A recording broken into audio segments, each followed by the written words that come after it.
it too late to hide from the Yetis? I mean, you can certainly try. I'd like to deploy stealth. All right. I would like to Hold up 2 tree branches. We're going to just start off by rolling initiative. So if everyone has their initiative ready, I'll give you an extra second if you haven't done so by now. All right. Rolling in 3, 2... Oh, no, I'm not ready. Oh, We yes. no one rolled initiative yet. Okay. Yeah. Well, I need to change the music anyway to represent what you're going to, your death march. oh god. I rolled super low. I'm Yes, so go sad. marching in one by one to death, to death. Oh my god, I rolled a 2.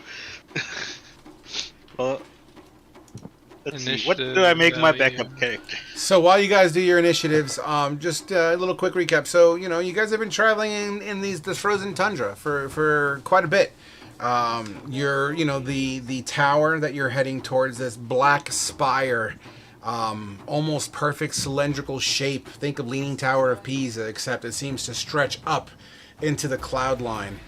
Very, very high, very, very vertical.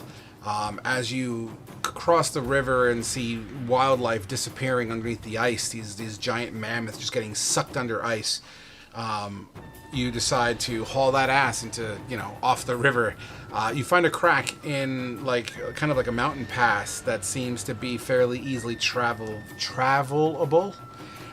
When you push yourselves into this crack, nighttime has overtaken us, and in the night, setting a trap, you hear the trap snap and a howl, leading closer towards the end of this gash in the mountain here.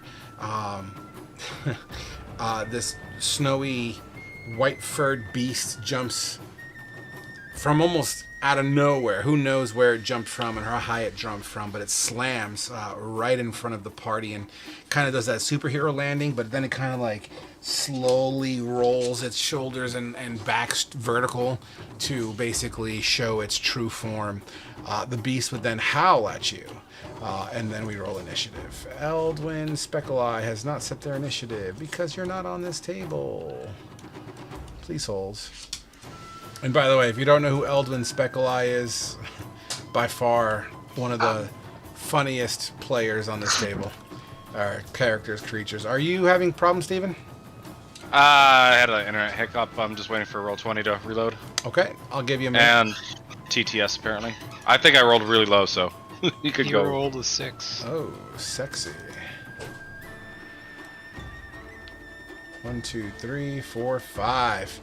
All right. As this creature, boom, right in front of you, the snow kind of kicks up, creating this little blizzard that just kind of explodes, like throwing a meteorite into the side of a big snowy mountain. With all the snow gets kicked up, these eyes glare at you.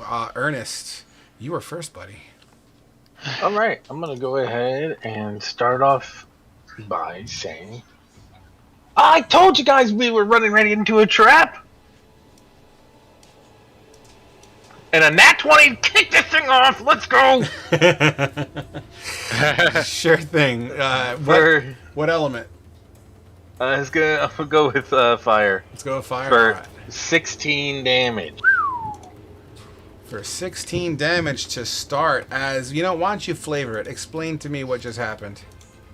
So my ego just floating through, just channeling through my arcane focus. You just see the shadow energy that's pulsing off of me, and it just unleashes straight at this Yeti, and a giant fireball, a giant fire orb smacks into this thing's face.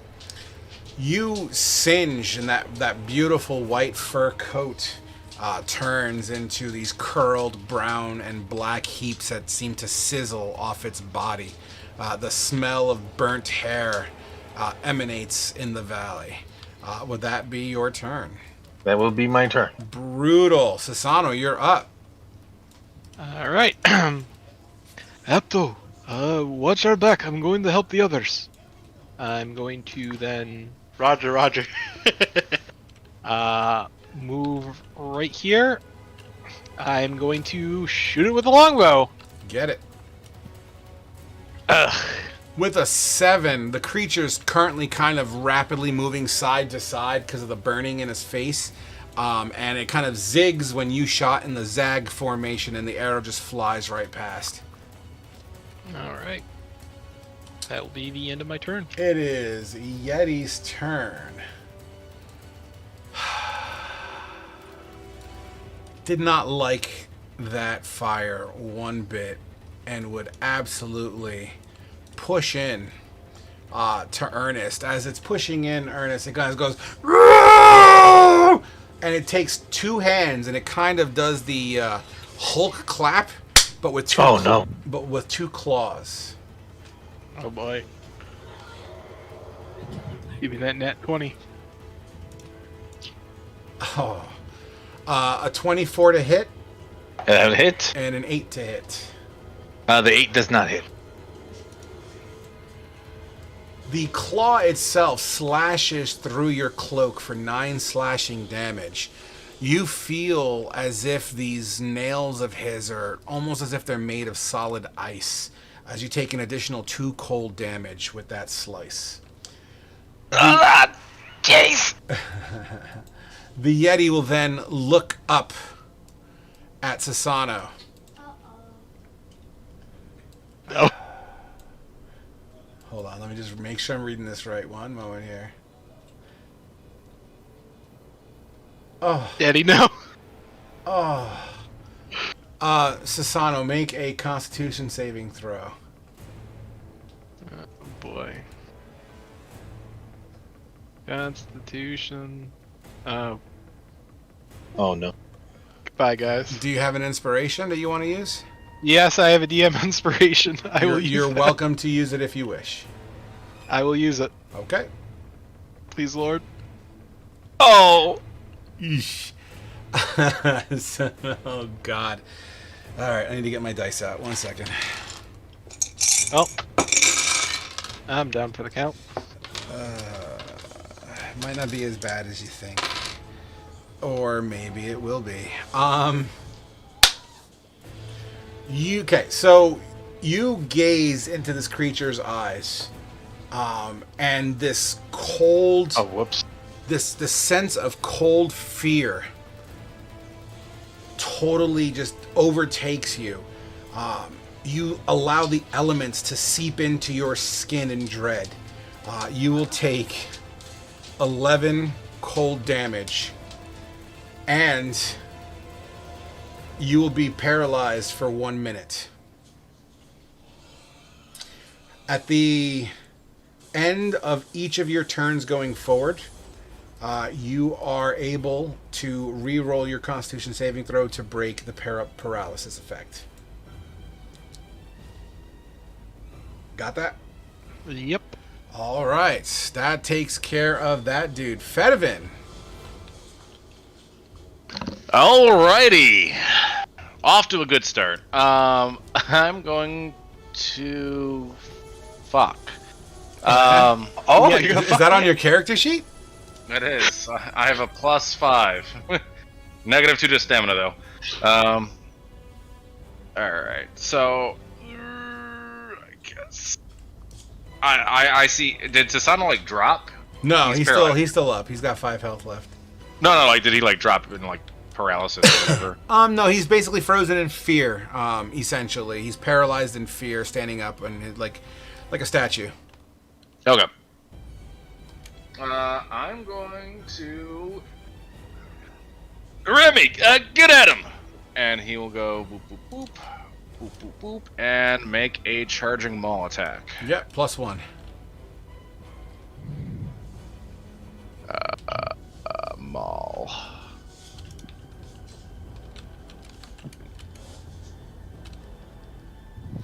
With an that is- 11.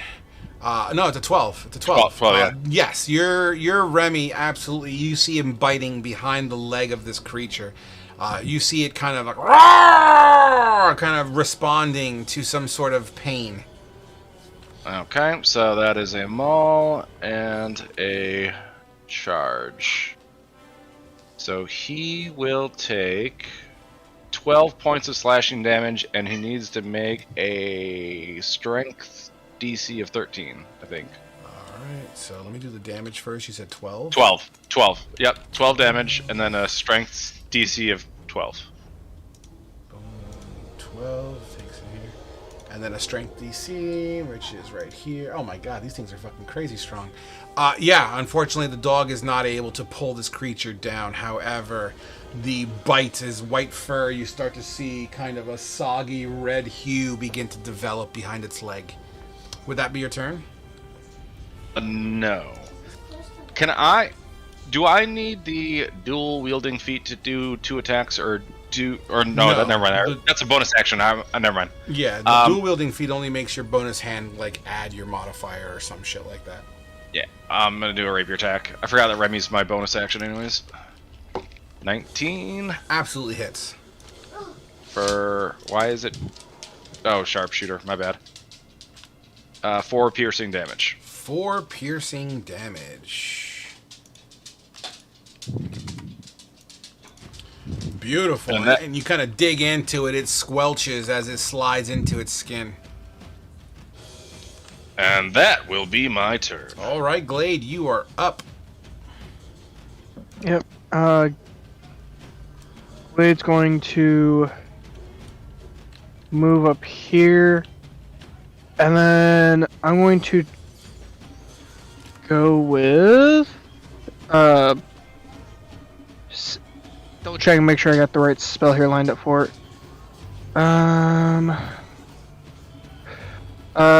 We'll just do a regular smack with the warhammer. Get it. 9. A 9 to hit does not do it. Even though your hammer collides with the creature, the part of the fur that you hit just seems to absorb all the impact. Okay. That's all she wrote. All right, that takes us to Y2K.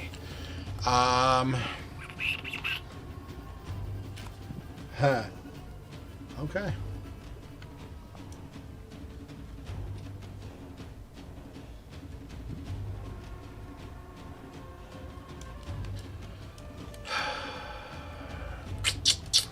Do I want to dash? Do I want to dash? Do I want to dash?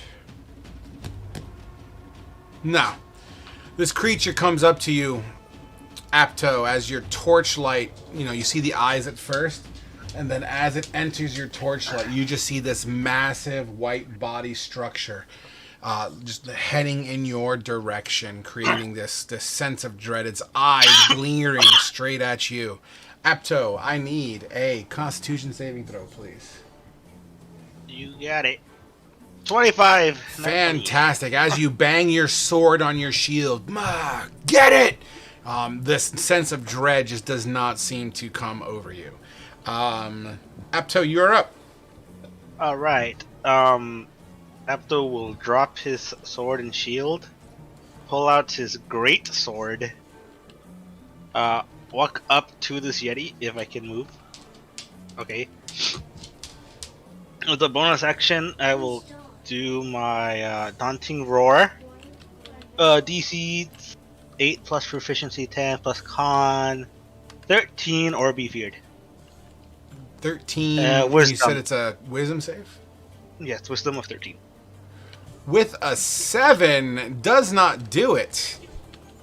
You absolutely roar, and this creature just doesn't.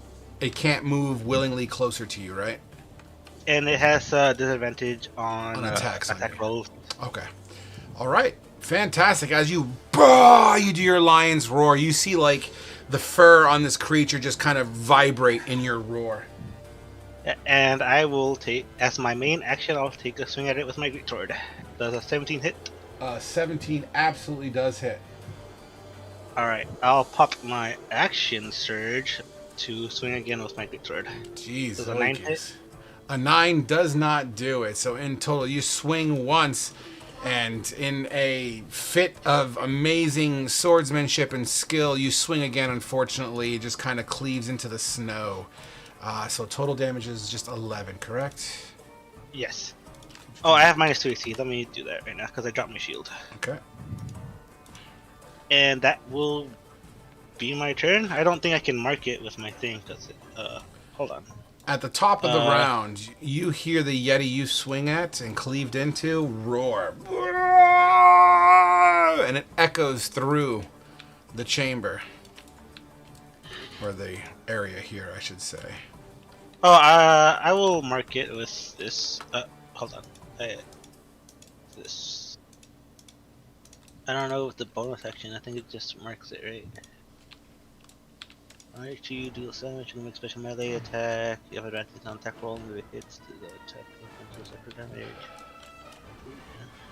In response to that roar, you see a shadow coming from overhead from the moonlight, creeping down. Actually, you could actually really see the shadow on the map. That's kind of cool.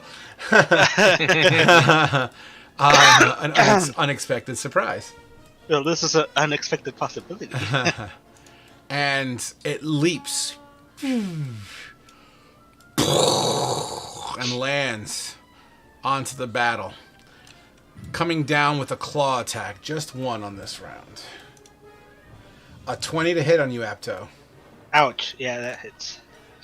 It slashes into your back armor for 5 slashing damage, and as you feel its icicle-like hands slash into you for an additional 4. 9 total. 4 of which is cold damage. Alright, got it. That takes us to Ernie. I'm gonna go ahead and do this. A shocking grasp, 23 to hit for 7 lightning damage. Holy shit. As you kind of just slide your fingers under its fur. Absolutely does make purchase as you see it respond in a zap. That brings it down to the red. All Ernie's right, and fucking this thing up. And it cannot take reactions until the start of its next turn. Sexy. So I'm going to use that to position myself right over here. Absolutely. And that's my turn.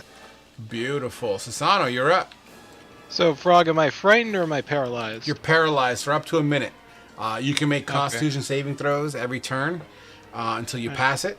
If you pass it, then you're basically immune from that Yeti.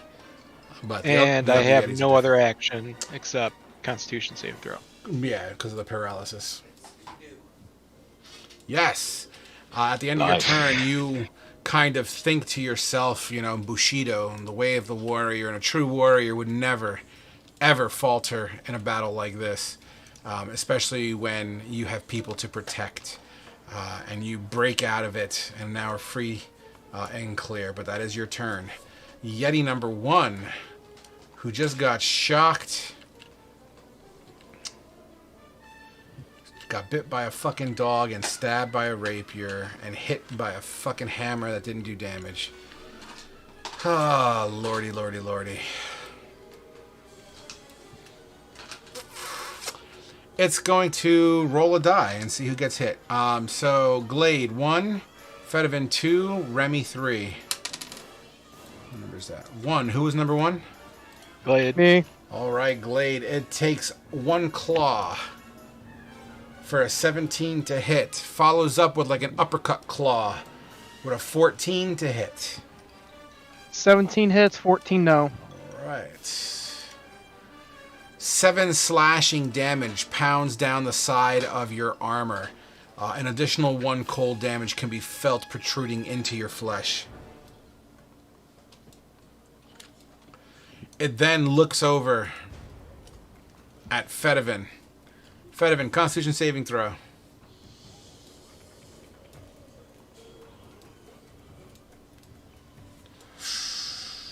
Do you have a DM inspiration you want to use? Oh, yes, I do. Because I do not want to end up like my brother. Your brother. All right. Absolutely. The sense of dread comes over you, and you are no longer, able to be feared from this guy or paralyzed. Just keep in mind that you are immune to Yeti 1, but not the other Yetis. Do I still take cold damage or something like that? No, only if you fail, it says here. If you must okay. constantly against magic or take. Repeat the saving throw at the end of his turn. Yeah, no, you're good. All right. Let me see here.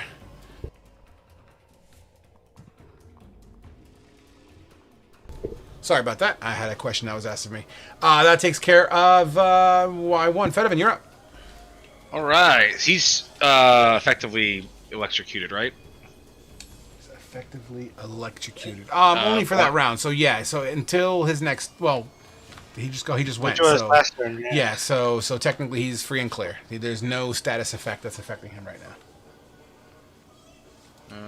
Until his next turn. Okay, well that sucks. All right, so Remy's gonna take a bite.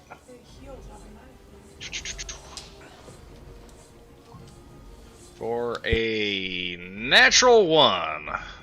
No, Remy. What do I do with Remy? His paw falls off. You know what? Let's see what happens. Breaks a tooth. Roll 3d6.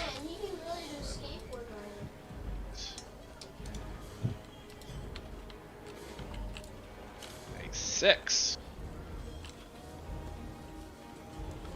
6. I've Drain never seen a muscle. 6. Okay, cool. That makes sense. Remy pulls a fucking muscle. -1 to attack until end damage until you get a short rest. He did not stretch. It's the cold weather. It's okay, Remy. I'll get him. Then I'll rapier attack. Yeah. Ooh, absolutely sinks in. 8. Nice. 8 piercing damage. This creature is looking really hurt. You can see that last piercing damage really hit maybe something vital. He's starting to really soak up in red.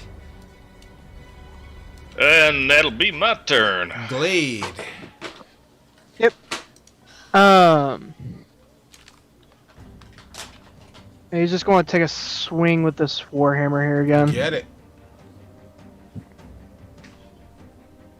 15. A 15 absolutely makes purchase onto the face of this creature. It's fucking dead. How do you kill it? As Glade goes to kind of swing the hammer and all that stuff, just kind of clocks it right in the jaws, like kind of like the bomb jaws just go from the hammerhead off and just kind of goes flying as it just falls over. Crunch. Do it that way. And Yep. he falls. When he falls, his weight slams into the ground, and it disturbs a lot of the snow and earth. I need Glade, Sasano, and Fedovan to roll me a perception check. Son of a bitch. Nat 20. Glade, as this creature slams into the snow, so it's kind of cresting between half shadow and half not, right, because of the moonlight. In the shadowy parts, you see a faint glow under the snow, and it's just as bright as the already existing light in this valley. And that's your turn. Okay. I guess Glade will make kind of note of that, but given the situation, is going to just kind of write that off for the moment. Absolutely. All right, that takes us to Y2. Epto, it's time to kill you, buddy. I'm sorry. Oh, he has disadvantage on attack. I have rolls. my turn. Oh wait, no, sorry. That was the turn. Sorry, but disregard me. Yep, continue. That just got me all messed up. It's all good. So this is disadvantage on you, is that right? Yes, it's until the end of his turn.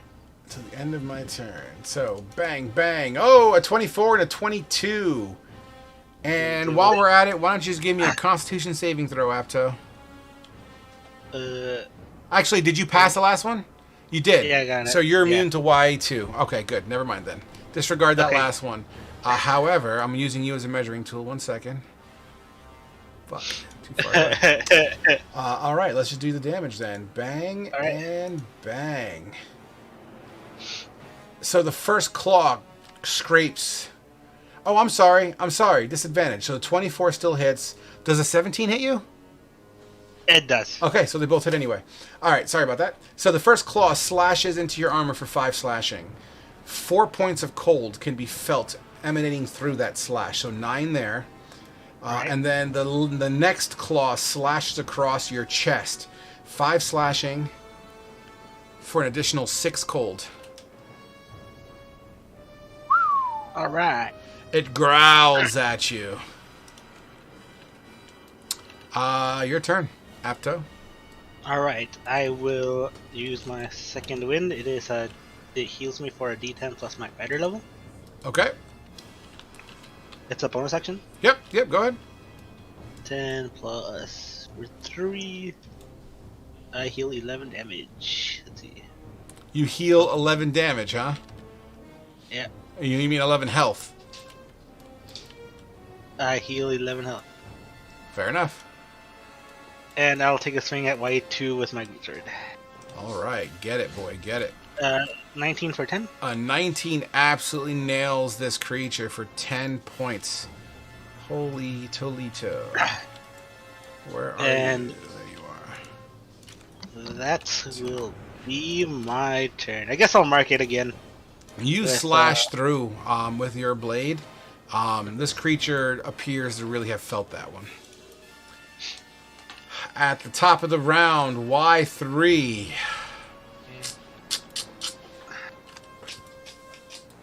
How intelligent are these guys? Apto, odds or evens? You know what? I'll take odds. All right, you know what? I'll even roll on the table because I have it there. We may as well use it.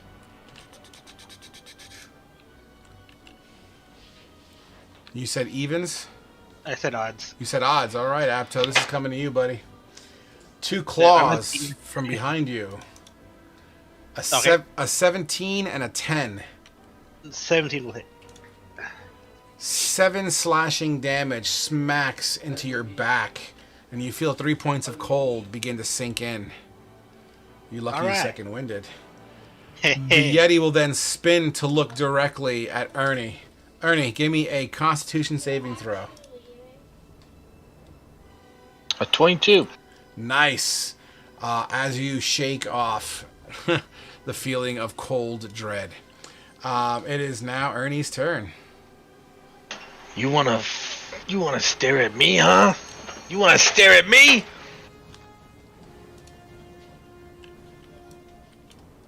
Like, yes, Holmes. An 18 to hit Oh my god, yeah. This is for 3? for 22. Yeah, Wow. for 22 fire damage. Wow. Ernie putting out the deeps. Kaboom! As it slams into the belly of this creature here. Ow, that really hurt my throat. And that's my turn. All right. Sasano. All right, let me see if I can. What's going on?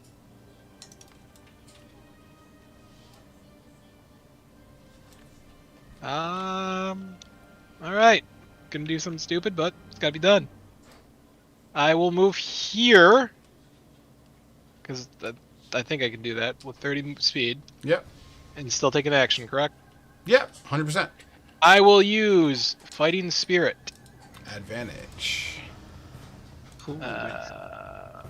Link it so it's aware. So I'm down to 2 of those. I get 5 armor. Yep. And I will cleave into this son of a bitch. Does he have +1 from flanking? That's a shame. Yeah. But nevertheless, you swing in desperation. Unfortunately, in your weakened condition, you feel your blade slam into this creature, but doesn't seem to cut through its thick, hardy, pelted exterior. Unfortunate. You also have second wind, I believe, right, to heal yourself? No, I use that in the escape. Use it in the escape. Did you have a short rest? Yes, but it only comes back. On a short rest. Oh yeah, I didn't even pay attention to that. So yes, I do have that. Thank you, Frog. Yeah, that's all good. Here to help. So it's a bonus action, correct? And I can Correct. still use my action surge. Question for you. Does your fighting spirit take a bonus action? Yes, it is a bonus action. Ah, bummer. So yeah. Hunting Surge is a free action though. Yeah, What was you that still about? can take your second fucking whatever you call it, the attack again thing or the whole move thing The again. action surge. Thank yeah. you. I always forget the name of it. Oh yeah, Ooh. absolutely Fucker. slices into this creature. Big money, big money. Shh. Harnessing your inner chi, your blade begins to glow slightly and slices into this creature. It howls back at you. Would that be your Is- turn? Prize great weapon fighting just ones, or is it ones and twos? Ones and I think it's twos. ones and twos. Reroll that. Alright. Reroll the first one. The Or damage. the- if you have great weapon fighting. Yes, I do.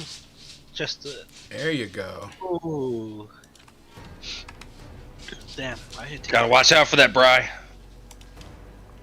All right, and now you still have the full turn. So you took your action. You still have movement, and you still have bonus actions. What? What? You just Welcome action to fighters. surged. Action Surge is only another action.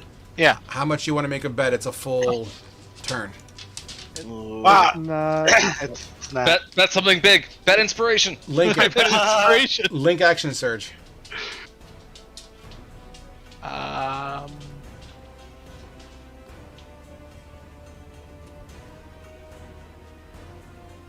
And a possible bonus action. Oh yeah. So you can absolutely take a bonus action. I did not know that, so I could use second wind now. If I'm understanding this correctly. yes. Okay. Yeah, you just can't. You don't have another movement. Is it what is all? Unless you had like Oh. uncanny. Oh, it's 13 because it's plus your. Beautiful, beautiful, beautiful. Well done. I appreciate all of you. Would that be your turn? Yes, sir. That takes us to Fett. Boba. Alrighty. I am almost done with the show. Today's episode. I haven't finished it yet. On today's episode of Dragon Ball Z. Dragon. Alright. I am going to squat down and take a shot. Alright, so this is going to be at -3 because I'm tired of not being able to calculate this. Okay. So 20 to hit. With a 20 to hit, it absolutely makes purchase. Alright. And this will be for 16. Can I mark him with bonus or Yeah. Hunter's Mark? And Of also, course. okay. Hunter's Mark and go. For 2 more damage, so 18. Wait, does Sharpshooter doesn't work on that? No. 18 total. This creature gets skewered in the neck by you. It seems to be like, and it you could hear as if your arrow entered some sort of windpipe that's preventing him from fully roaring properly. He felt it, and he's not looking very good. In fact, he's looking a little weak in the knees. Mom spaghetti. Would that be your turn, or is Remy gonna go too?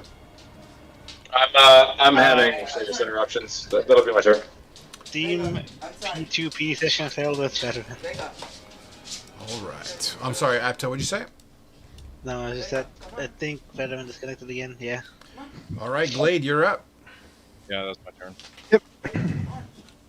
turn. Yeah. So.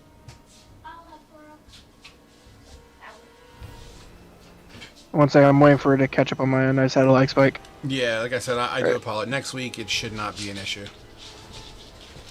Alright, so there's the 30.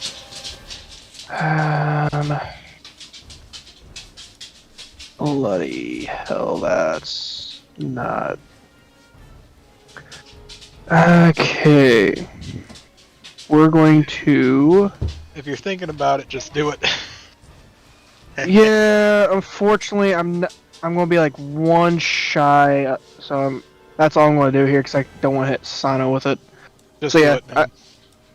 If you gotta hit me to kill it, just kill it. Yeah, he has that 5 HP buffer. Yeah, I have the 5 Man. life buffer.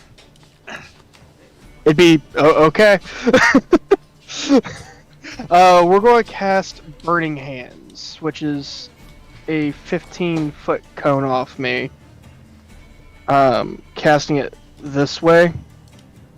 Oh. Okay, just a moment. Let me fix the template so everyone can see. Please hold. Yep. Enhance. Okay. It's a dexterity Oh. saving throw, if I remember correctly. Yep. DC 11. Hey! Yeah. Meat to beat. You take half damage, Sasano, as the Yeti gets completely engulfed in flame as it rips Yeah. through its fur and ignites it in random locations. This creature sizzles and dies. So are we rounding up or down? Always round 6 or down 5? unless you're doing a health roll. Okay. So I'll take 5, and that takes my shield off. Okay. Yeah, sorry, it's that whole 3d6 can really fucking hurt. Listen, man, if you can kill it with almost not killing me, that's fine. It's okay, guys. I'll tank Yeti too. I mean, I don't have range for that much range. That's all she wrote for me. Look, I'm just Alright. glad I said just do it. That takes us to Y2K. What does he want to do? Because I have a feeling you might be using that resurrection spell. Let me see here. What do I want to do? Resurrections.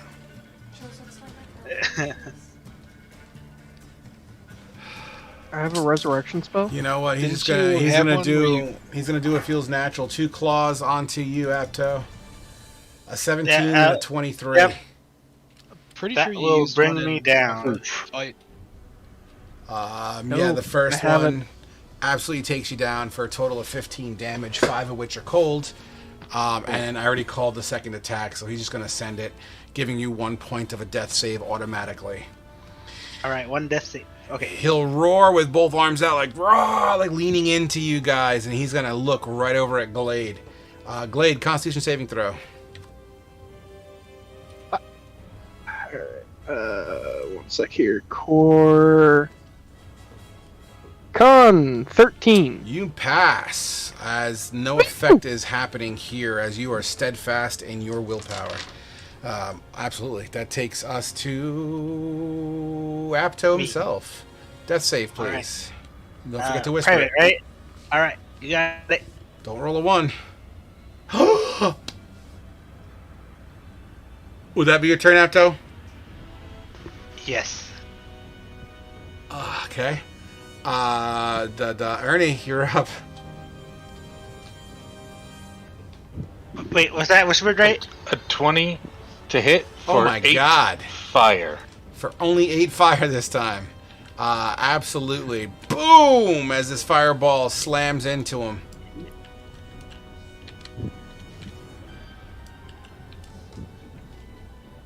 You love that And that's my chromatic turn. orb, man. Holy shit. Oh, I've never man, seen that's such a my- devastating chromatic orb. I think I'm gonna I start taking fucking it. love it. I fucking love it. Sasano, you're up, bro. All right. Mind Sasano you, is the gonna X's, scream. for the record, the X's are the dead bodies and therefore are considered difficult terrain to go through those squares. Susanna's gonna scream, Apto, no! And then, oh my god. Yeah. Like Spike. It's okay. He's gonna go around. Go right in front. Yep. I'm going to use another fighting spirit. Get it. Bandage and slice this one. Absolutely hits. Ooh, this creature is looking mighty hurt. 8, 9, 10, 11. You slice it clear through. In fact, it kind of brought its hand up to try to block your blade, and you take off 2 of its fingers. Nice. Would that be your turn? That will be all. All right, Fett.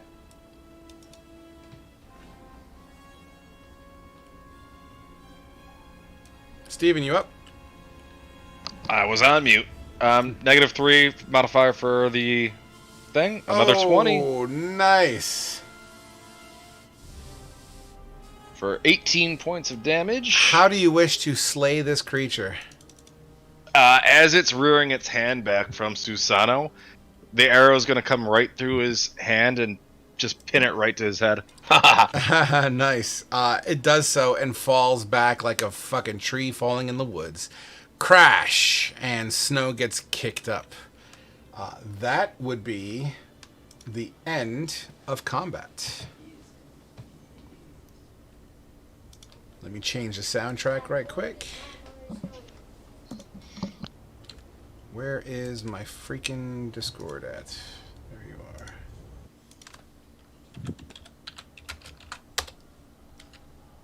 are. All right, guys. That is the end of combat. As these creatures take and draw their last breaths, their furry outsides, their furry, fur, as the wind blows through the this canyon area, you see their fur kind of wisping in the wind. Hey, Sano! Get Apto up! Help him! Susano will help Apto. Medicine check. Medicine. You see Apto bleeding profusely from just under his chin line, like a little slash in the neck. You pull out some cloth and kind of apply pressure to his neck, and you seem to stabilize him. Glade will kind of come over and I'll cast Cure Wounds. Absolutely. That's what I was thinking of.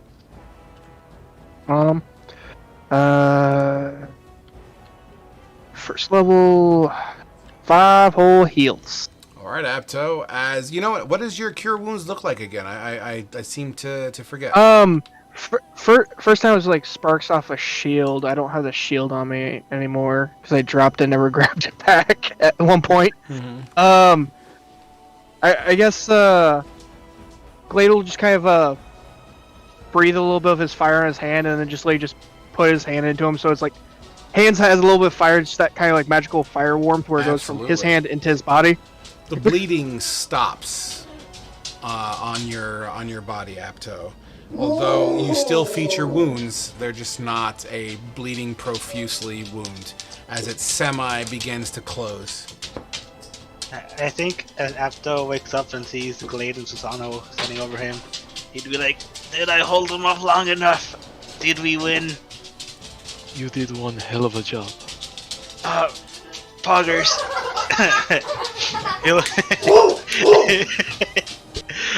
I'll stand up and I'll grab my longsword and my shield that I dropped earlier.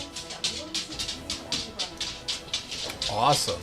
As all that's going on, Ernest, you look around you, and at the so your guys are in the process of exiting this little canyon, right? So you're on your tail end out of it. You look up, and in a small break of the clouds, Ernest, you see this ominous glowing light at the top of this very large black object that seems to jet out from the ground into the clouds. And then the cloud cover takes over again, and that ominous light is no longer visible. And that was the direction we were originally facing? Correct. Is when I would have noticed it? Like facing this way? Correct. Okay. Shit. We need to find a place to rest up. I don't see anything, but I do see where we need to go.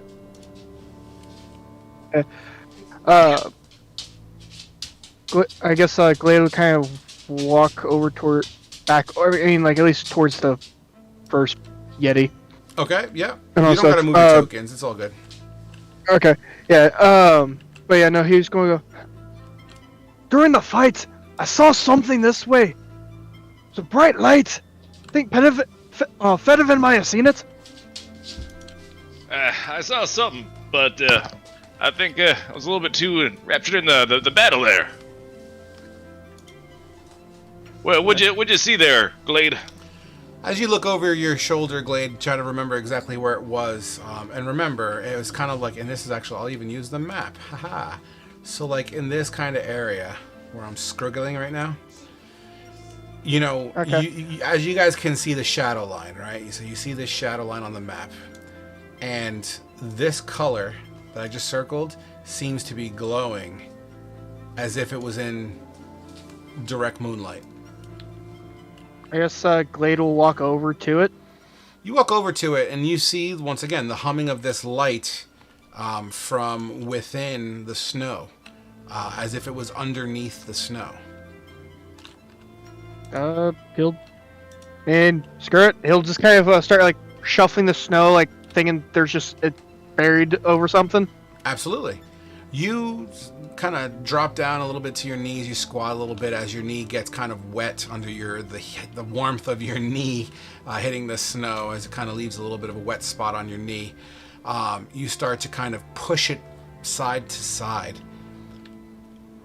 As you dig about 6 inches into the snow, you see a frozen hand gripping a sword. This sword seems to be glowing the same color as the moon. I mean, I Hey, guess that's Glade will a mighty go and mighty try to sword. pull it out. Like, I guess, like, I don't know, like, because you said it's frozen. Like, are we talking like frozen in ice, like the body, or just like frozen stiff? Frozen stiff, and the hand is still kind of gripped Okay. around the hilt of this sword. Okay, gotcha. Sorry, I just want clarification in case we're about to have a cave incident again. sorry. It's that +5 longsword that I asked for last session. Yeah, I guess Glade will go to try to free the sword from the hand. Sure. Give me a strength check, or give me an athletics check. Let's just do it that way. Athletics, okay. Nope. You try to give it a go, and you kind of slip off the blade a little bit, and the hand kind of falls back. And by the way, the hand is attached to an arm, which is attached to a whole soldier that seems to be buried in the snow here.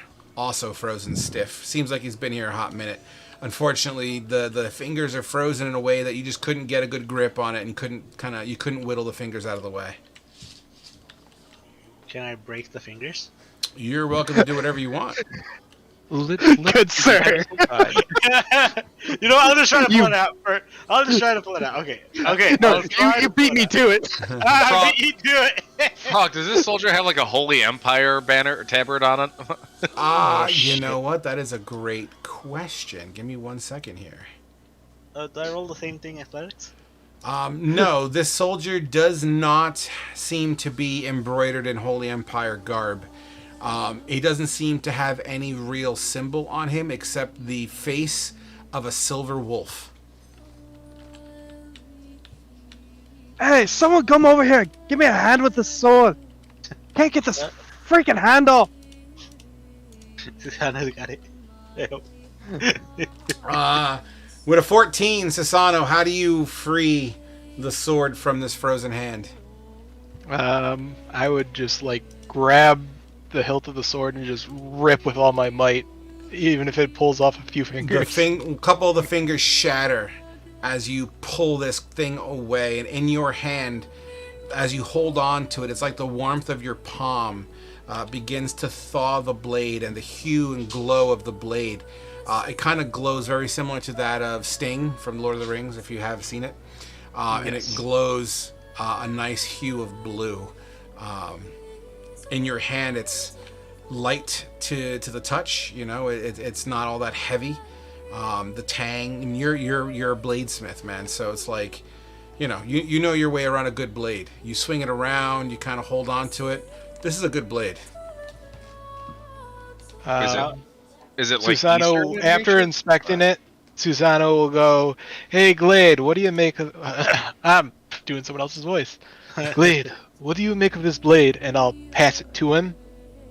Susano doesn't really want another blade, as he still has his trusty katana, but he wants Glade's opinion on the sword, since Glade is a smith. Hey, you know what they say, finders keepers, right? I mean, I was gonna let you have the sword, Apto, but now. Yeah, I guess Glade will kind of take it and kind of like look it over. Should I roll Arcana, history, or anything, or? I mean, I know you craft things, but it doesn't necessarily make you Yeah, knowledgeable in magic. Do you have Arcana? That's yeah. I don't. No, I don't. That's why I was just kind of curious and asking. What are you doing? Let me see that thing. I'll take a look at it. It looks like a mighty fine sword you found there, Glade. Glade will offer Wow. it, hand You it know over what? so he could look it over and all stuff. You know what? I- I don't even it- need it to see does- that thing. That thing looks like a piece of junk to me. You know, What do you you mean can't it's help but, glowing? as you're passing it back and forth, you're noticing that it seems to emanate the shadows. In other words, it illuminates the shadows. So as you're passing the sword around, it's, you know, the light it radiates seems to be like blue torchlight. Okay, I guess when it wasn't Ursa, it was, or yeah, it was Ursa who just said it was a crap sword. Yeah. Yeah. Sorry. Yeah, I guess as Ursa like quickly hands it back, Glade will kind of take notice of that and all stuff. It's like, seems to have a bit of a glow. And all that stuff, and I guess he'll kind of look over the body to see if like there's a sheath on the body. Sure. Give me an investigate.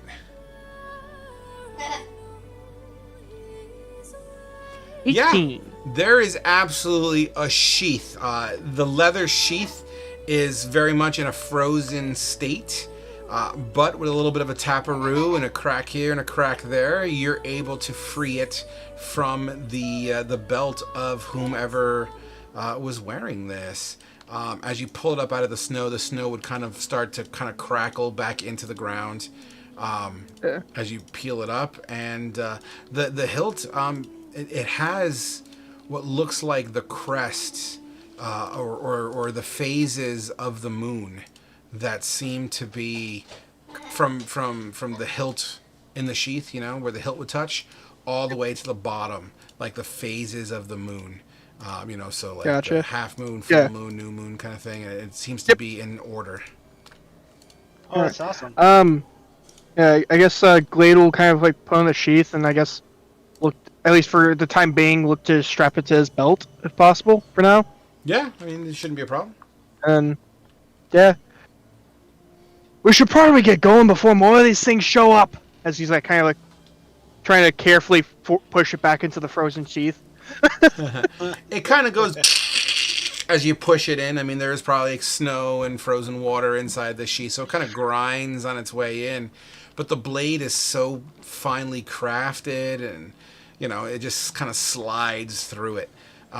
It also, you know, the light begins to dim, and eventually, when you push the sheath all the way in, or the hilt all the way in, the light ends, and it no longer shines any kind of bright light for you. Okay.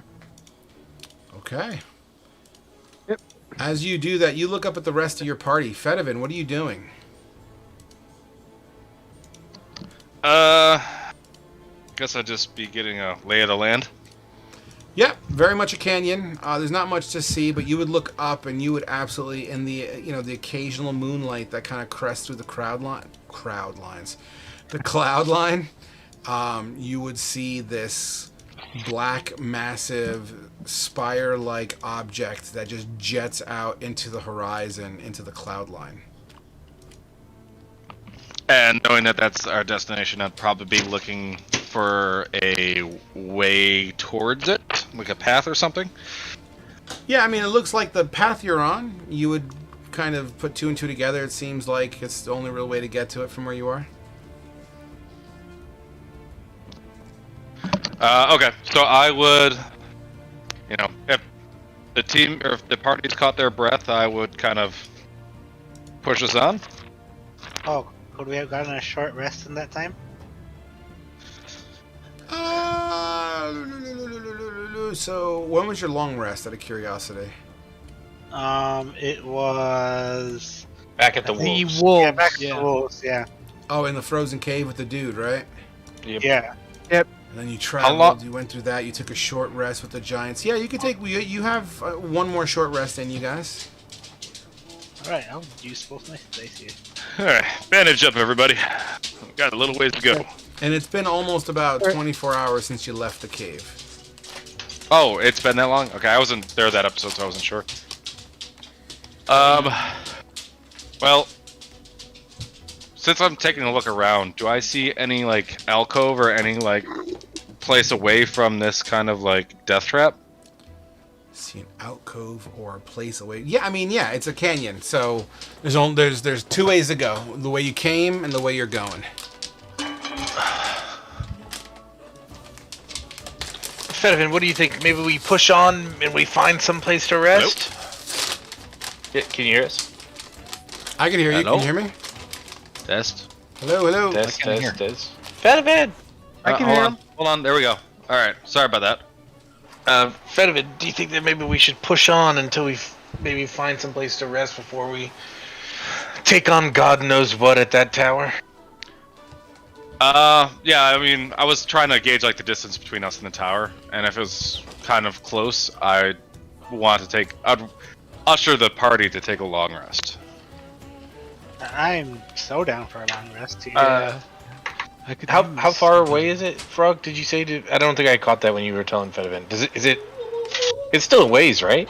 I mean, it's still a hike, but it's significantly closer than you've ever been. Oh, okay. You see it on the horizon, right? And especially when the Gotcha. moon kind of peeks out from time to time, you would just see this black cylindrical tower, essentially, that literally goes as high as the cloud line. Well, do you think that we should wait here, or do you think we should push on a little bit and then rest? Oh, I want to get away from this crevice here. I mean, who's to say what Yetis can sneak up on us on these walls?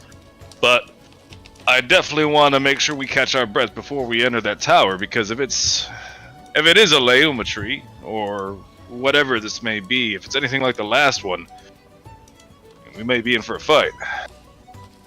No sooner than you I say the mean- words Yetis and what other Yetis are around here, you would hear a faint holler, very similar to that of what you just fought, and it seems to be a distance away. I think we should definitely push on. I think we should go I now. think that's our cue. Let's book it, how they say. Alright, strap up, everybody. Double tap. Strap on. Oh, you mean strap up? Okay, got it. All right, so okay, so you continue to push in further, leaving these Yetis to their own natural order of things and decompose on their own time, or freeze. Who knows what woodland creature or Iceland, Arctic creature may come up and feast upon these, carcasses. Nevertheless, you push forward, and this canyon begins to narrow even more.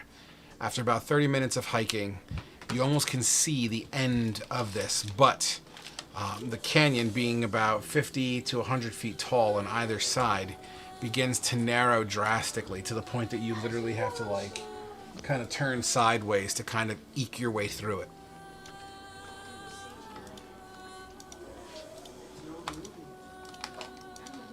Can you guys hear me? Yes. yeah. Yeah. So what do you guys want to do as you kind of eye this thing up? I'll try and walk on through. Apto, you're the first to go through, and as you kind of turn sideways and do that whole I'm on the ledge kind of walk, you feel a little bit of snow and ice kind of trickle onto your shoulder. I I'll look up. Am I like brushing against a tree? Is there something above me? You look straight up, and it's about 100 feet up, and it's nighttime. Only thing you're going to see is the moonlight that seems to kind of highlight the edge lines above you. But you would see another little pile of snow kind of hit you in the face as you look up. I'll shuffle faster.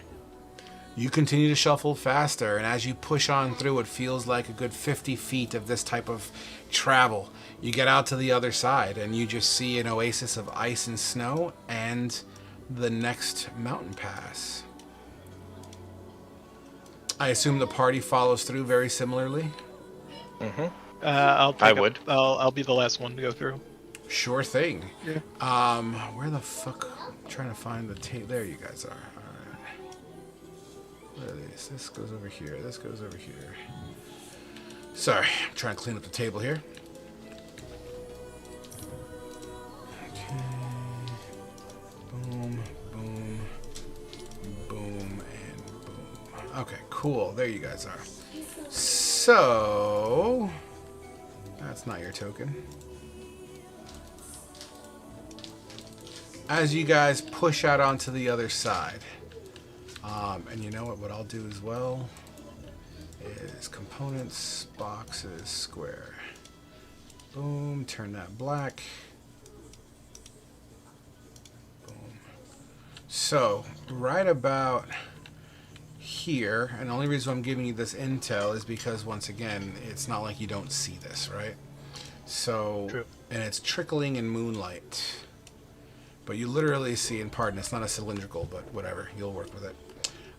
As you kind of get your way through this canyon, you would all see this hulking black massive object that seems to jet out of the mountaintop, or at least out of the mountains in your perspective.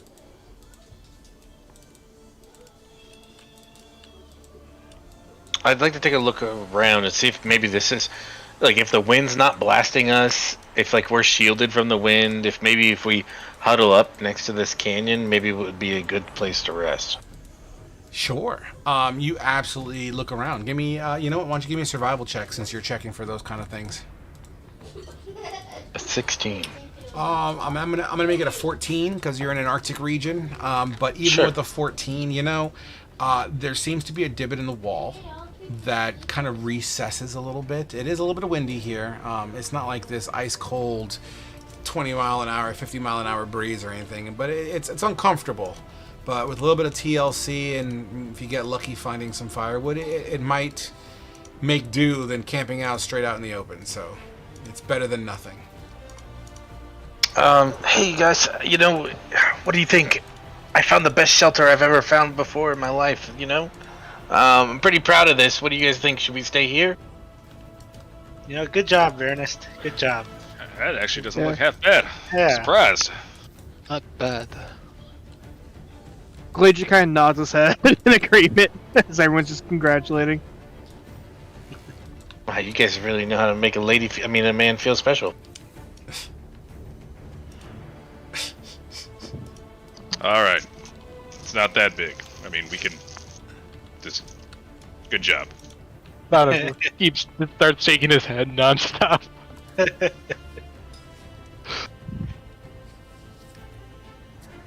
So what it'll be?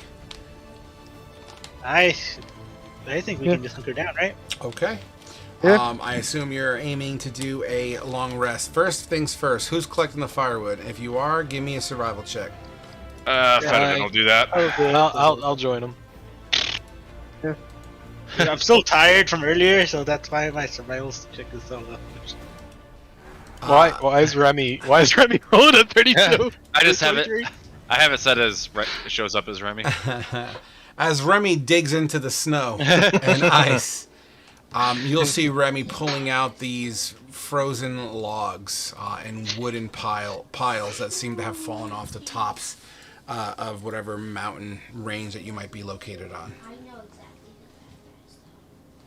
They seem to be frozen and cold. With a little TLC and maybe a good survival check to light the fire, you might get it to work unless you have a way of producing fire.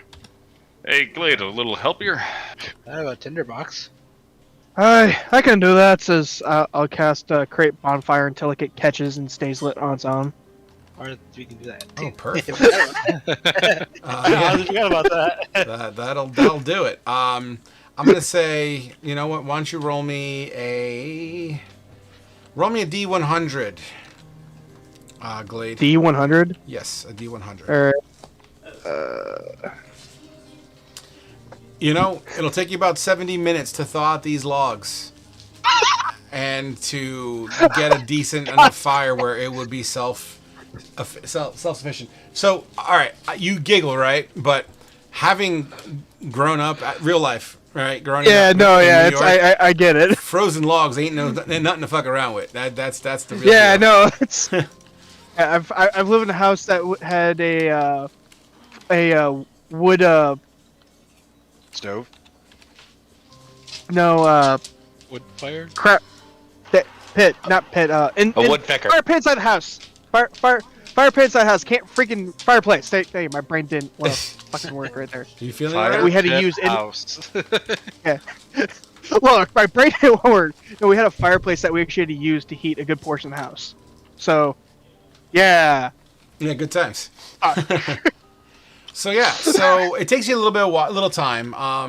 As you guys see Glade kind of trying to get this log to catch, and every once in a while he'll put down the bonfire, thinking that it's fine, and then eventually that log just smolders a little bit. Nothing crazy, and then he kind of lights it back up. And he kind of does this for a decent chunk of minutes here. As you're watching this happen, Sasano, what are you doing?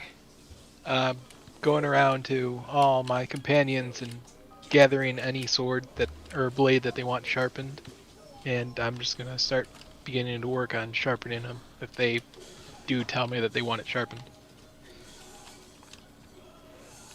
Team, Sure, you I'll are hand welcome to over my respond to that. greatsword. After we'll hand over his greatsword. Appreciate it. Absolutely. You know, why don't you flavor that for me? How are you doing this, Asano? So sharpen it or it's going around? Both.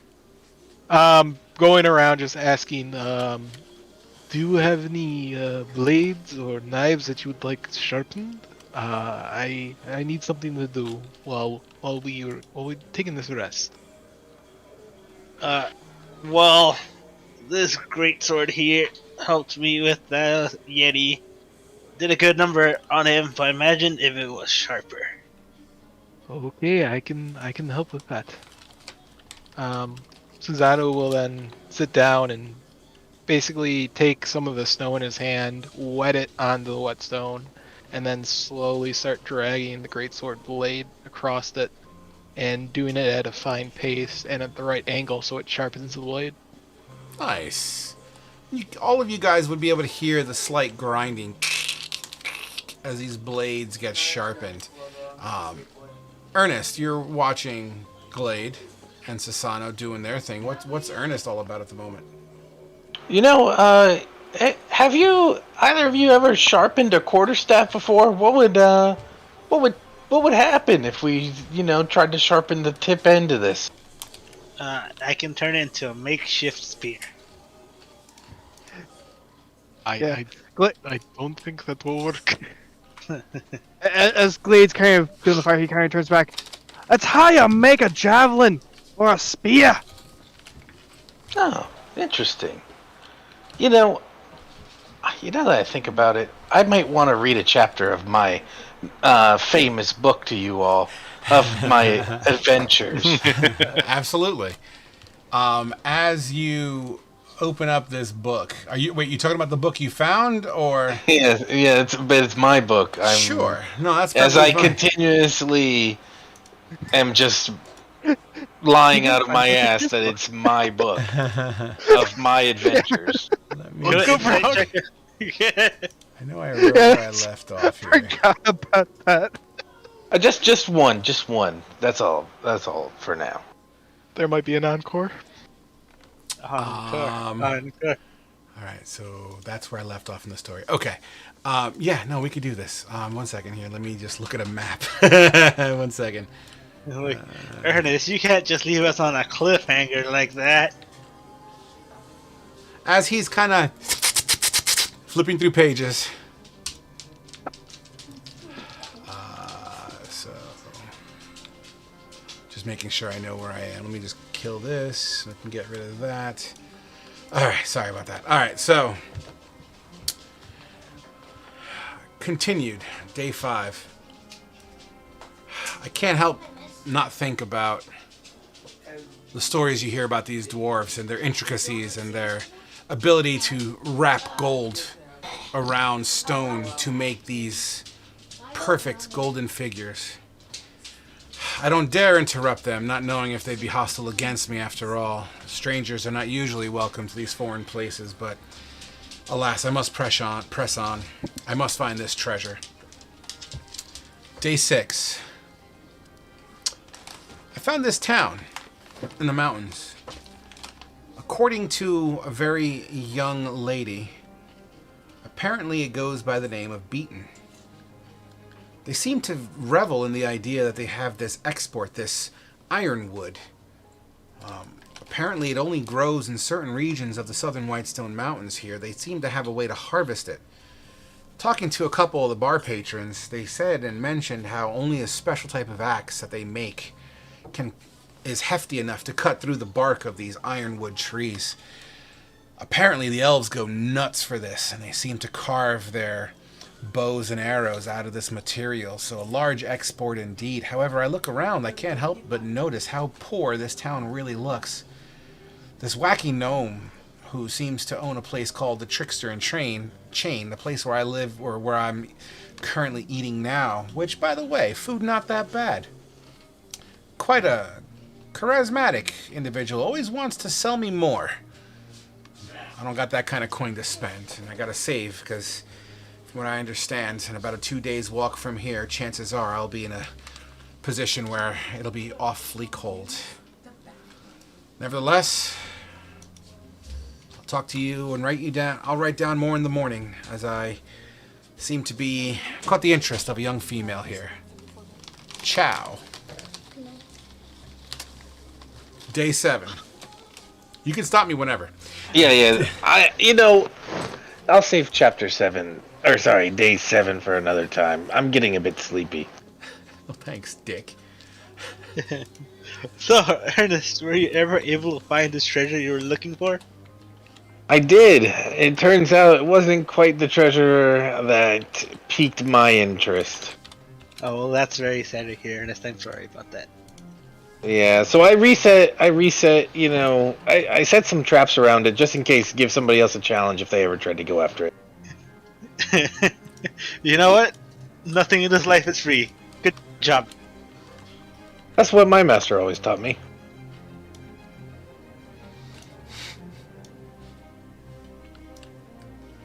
Okay. So as that conversation happens, Fedivin, haven't heard from you yet. He's just going around the immediate area with Remy, looking for signs of wildlife to do some hunting.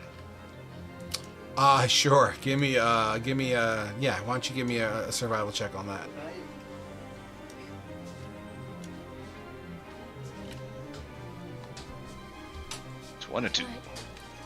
With a 22, you and Remy go for a small walk, and you're very cautious, and you would see in front of you. So let me pull up the other map again here, just so we have a point of reference, right? As we have a point of reference, so you guys are roughly, based on the hunter's projection, you're about right here. So you would walk and kind of observe this sort of area, and that is the worst color to use right now. Okay, so you would absolutely kind of start to hunker down and search in this general area for any kind of game, because back here is nothing more than the little canyon that you guys came through. You find large prints. Unfortunately, you can't really identify what these prints are. These prints are very much snow drifted. Whatever walked through here looked to have been large. But it also looks like it was in a position where the snow was deep enough that it was just dragging its feet through the snow, and unable to really, can't really put heads or tails onto what made this. Something passed through here. You see a disturbance in the snow, essentially. Large. Large. Big. Yes. Compared to like Yeti large or chicken feet large? Yeti large, or even larger. Okay. Well, to avoid getting into a tussle with like a Yeti or a wolf or anything like that, he's literally just looking for small game. Like he's gonna be looking for like hoof prints or like rabbit droppings, anything where he could like find some small food.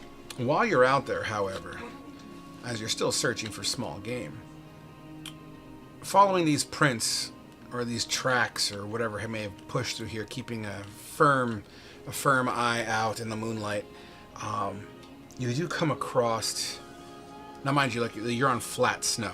This whole area seems to be the same elevation, and as you pass through, you see this divot. Big divot, I'd say 15 feet wide, easy, by 15 feet long, easy. And as you look at it, you kind of investigate. You put your head down and kind of look into it. It seems to be a large hole in the ground that seems to recess into darkness.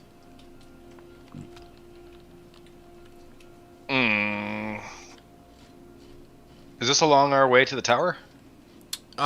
Technically speaking, yes, it would be in that general direction, yes. Okay. I'll just, I'll make note of its position from where I am to the camp. Mm-hmm. And, I'm gonna give this a wide berth, and, I have no way of looking in without shining light, and I don't want to do that. So, Okay. I'll give it a wide berth, and, well, hold on. Does it look natural? For my eyes as a hunter. I tell you what, why don't you convince me and explain to me how are you searching to see if it's something natural? So does it look like it was made by magic, like force, or does it just look like a natural cave or something like that? And if you say that there's not enough detail to go off of, I'm fine with that. I mean, between the moonlight, the snow, the cold, even though you're not freezing, you are cold. It'd be hard to, without a proper investigation, it'd be difficult to discern what was the cause of said hole. Okay. I mean, I feel like the party's a bit beat up right now for me to go exploring on my own. I'll give it a wide berth. Fair. All right, cool. And that's all you find, unfortunately. Small game in 1 foot of snow doesn't seem to really be all that easy, especially at night. I'll head on back. Absolutely. You head on back. You see Glade revel in happiness as the fire is currently lit. You see the kind of light spattering as flame does on the sides of walls and whatnots when it's nighttime. Flicker. You see the shadows of your cohorts in that. During that whole time, Apto, what have you been doing? I've already just been taking load off, trying to patch himself up as best as he could still. Just take a breather after that beating he took from the Yetis. Okay. Absolutely. Sure. All right, who's on first watch? I will take it. Fedovin will also take it. I'll take it. Alright, Fedovin, go get some sleep. Then I'm going to stand very close over Fedovin while he sleeps. I don't want anything to happen to him. Okay. Before they, I guess, fall into sleep, Susanoo will go over to each of them and hand him a ration out of his own bag. I already got one, thank you, though. After we'll decline. Anybody else taking it? Yeah, thanks, Sano. Ernie? Sorry, 1 second. Skip me, please. Glade?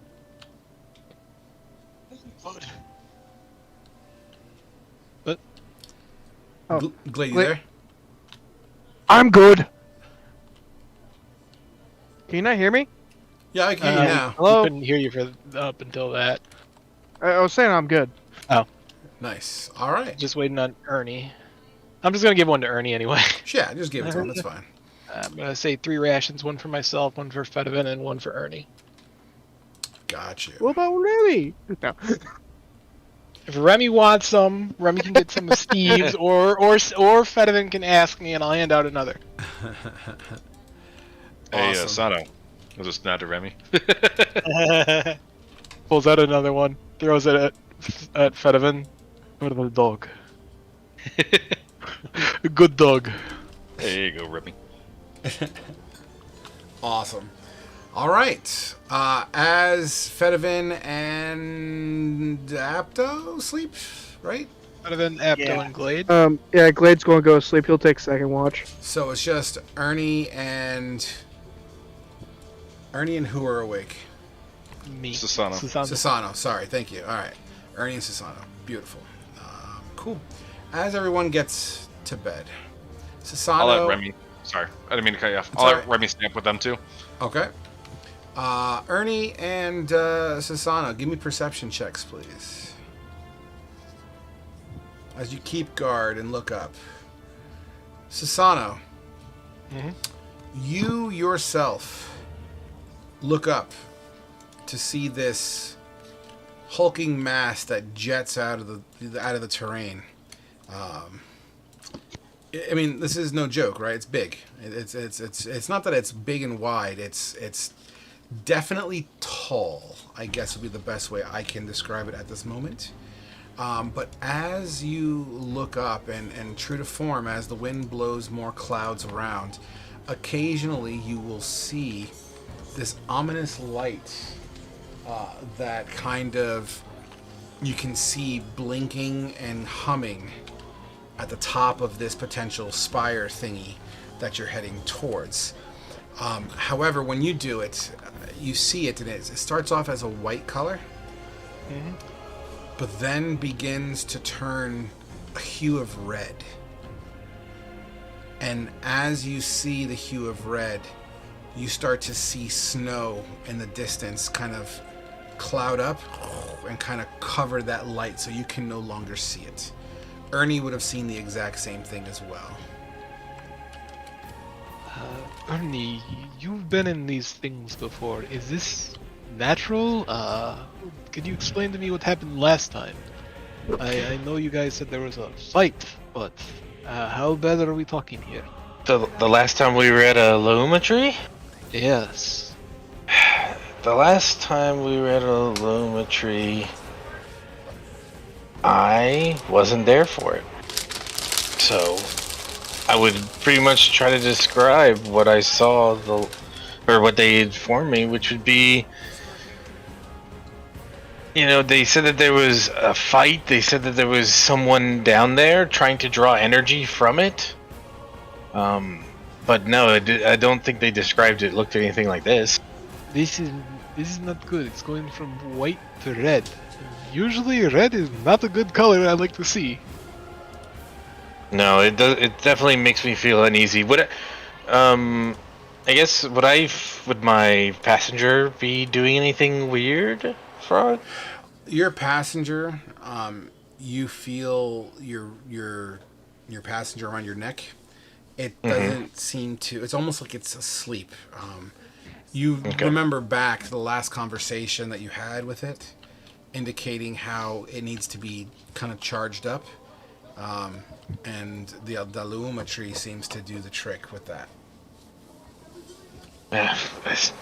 No, but you know, personally, I don't get a good feeling about this. It's definitely rubbing me the wrong way.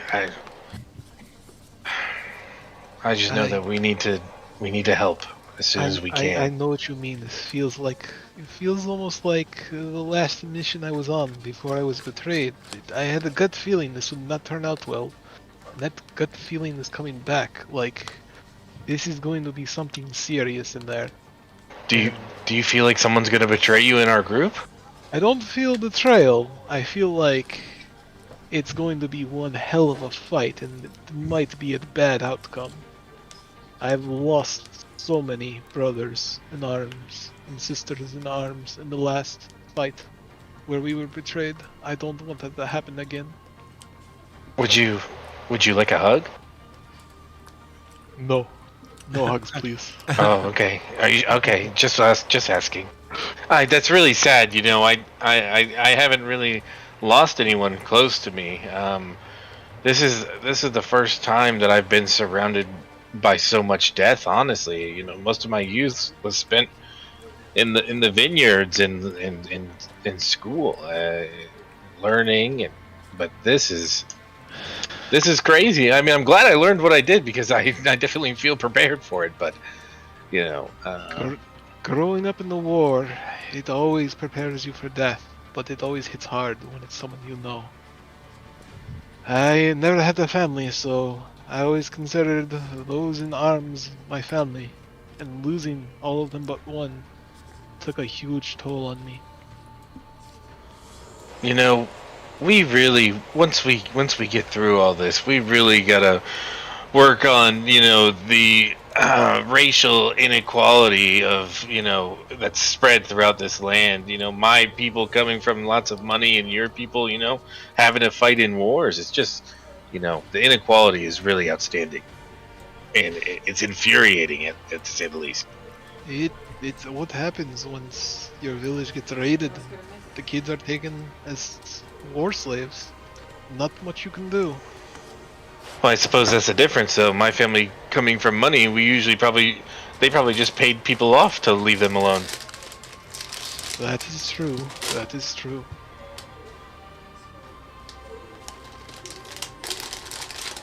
We could be some kind of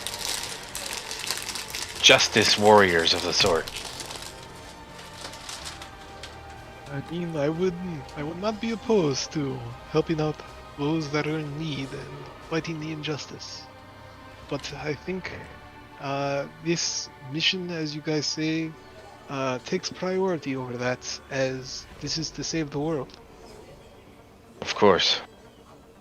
First we save the world, then we solve inequality. That sounds like a good idea.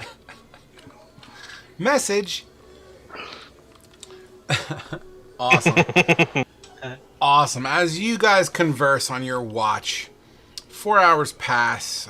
First 4 hours, you guys get the front half benefits of a long rest, So which I believe is use your hit dice.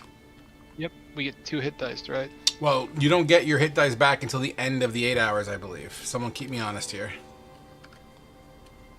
Let me check the table. It says the first 4 regain half your hit dice. Okay, cool. You're absolutely right. Hey. Okay. So do we all get them, or just the 2 that are on watch? The people that are sleeping after this. So the 4 hours of sleep, you'll regain your hit dice, half your hit dice pool, rather. Okay. But you could also Ouch. you could use your hit dice to roll as well if you want to. Fro, correct me if I'm wrong. Do you re-roll ones on hit dice or no? Yes. Well, re-roll ones on hit dice for like level up and stuff. Yes. Oh, okay. So, mind you, when I say you regain hit dice, you're getting the physical dice back. So like it charges back up. When you take a short rest and use hit dice, you get half your hit dice back. You can use them if you wish. So that's kind of what I'm trying to go with there.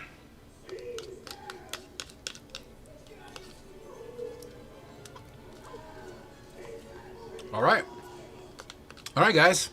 As the shift change happens, that leaves us with Glade, Fedivin, and Apto. The wind is picked up a little bit more than it was before, and occasionally the wind would push through Apto's fur. He doesn't shiver exactly, but he definitely kind of balls up a little bit. And kind of really, he's sitting in fucking snow. It's uncomfortable. Even with the fire roaring, it does take the edge off. But you would hear what sounds like this echoing sound across the valley.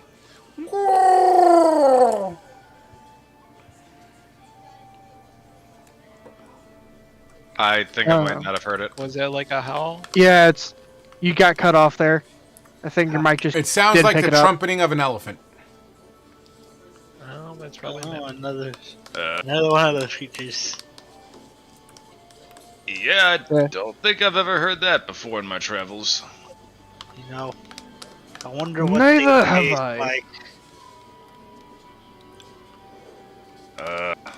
We came in like a alcove area, right? So it's like one way in, one way out ish. So Yeah. I will illustrate for you to make things a little easier. All right, so you guys came out of that crack in the wall, and I'm imagining you guys are basically where the X is, or rather, there was an alcove. So let's just say over here, this X. Okay. Yeah, that's how I envision what's going on right now. No, that makes sense. Yeah. Yeah.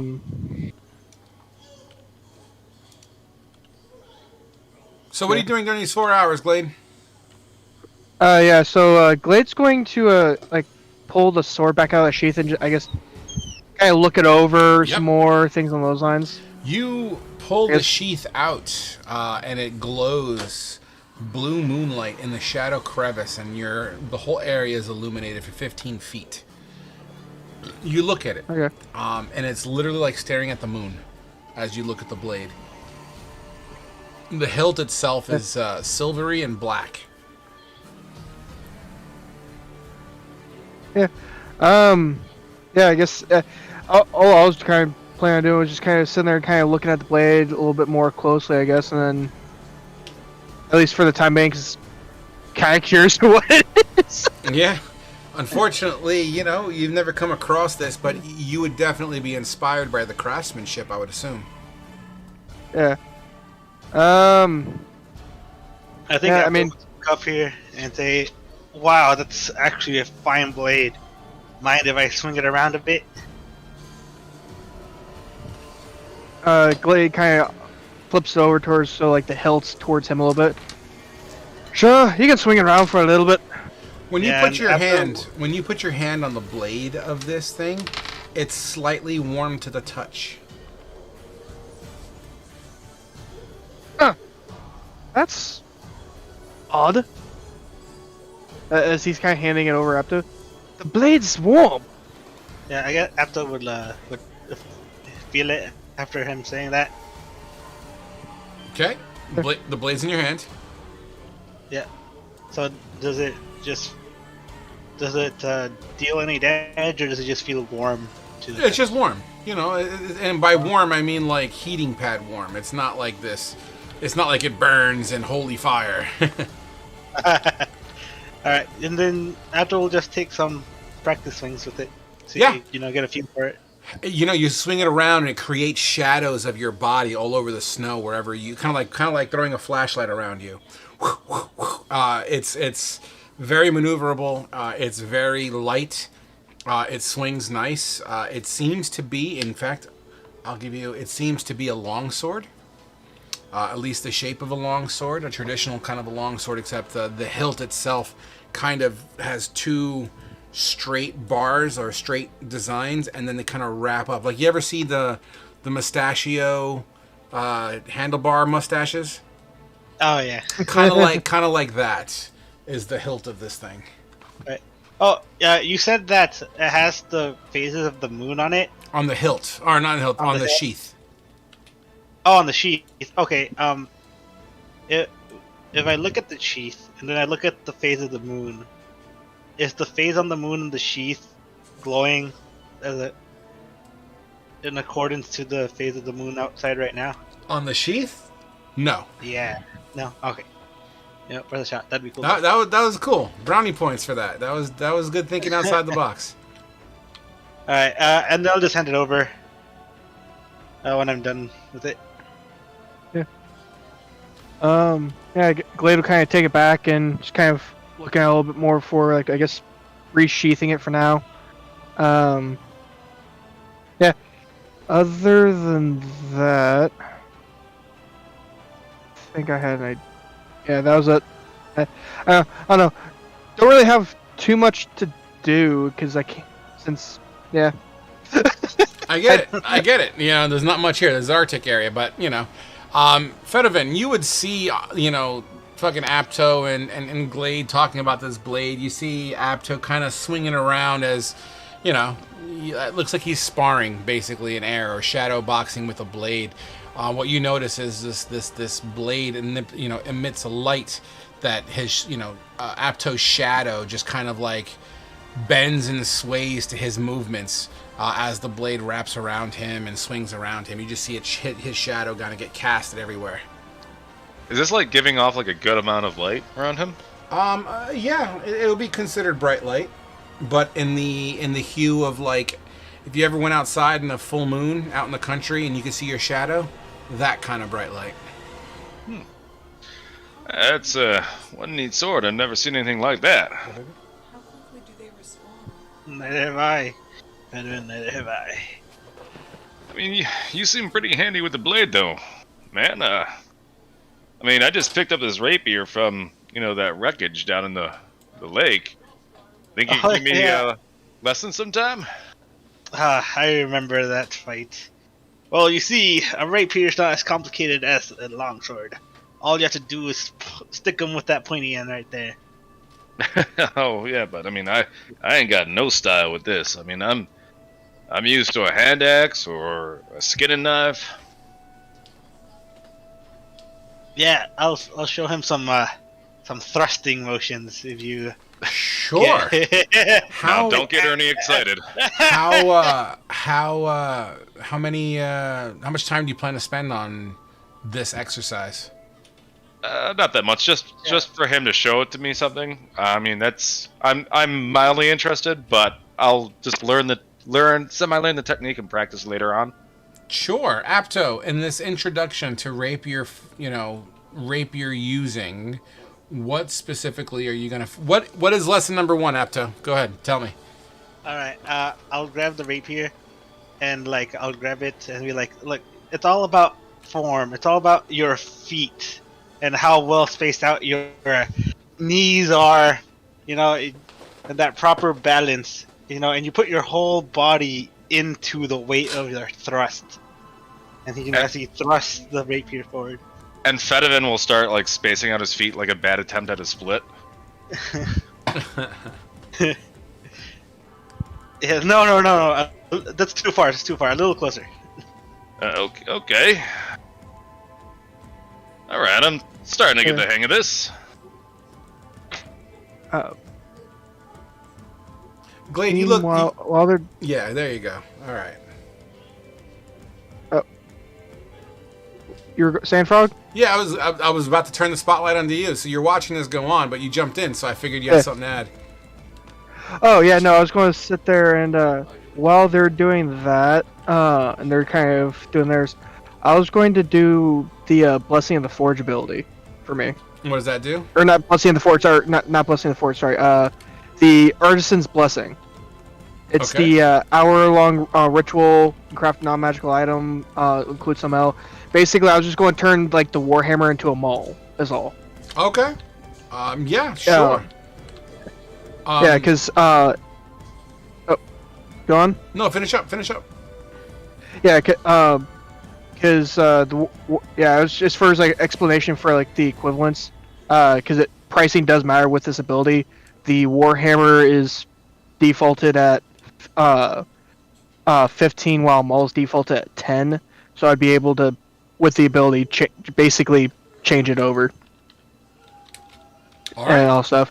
And it would just leave some scrap metal on the side is all. Absolutely. I am completely on board with that. And Okay. that'll take a little bit of time to do, and I'm okay with it. Yep. Yeah, it's an hour-long process. All right, cool, man. So, after that lesson is done, Fedivin, you feel as if you kind of gained some knowledge there. Are you actually proficient in rapiers? He is, but the way that his background is, he doesn't really use martial weapons besides his mother's longbow. Gotcha. All right then, that's fair.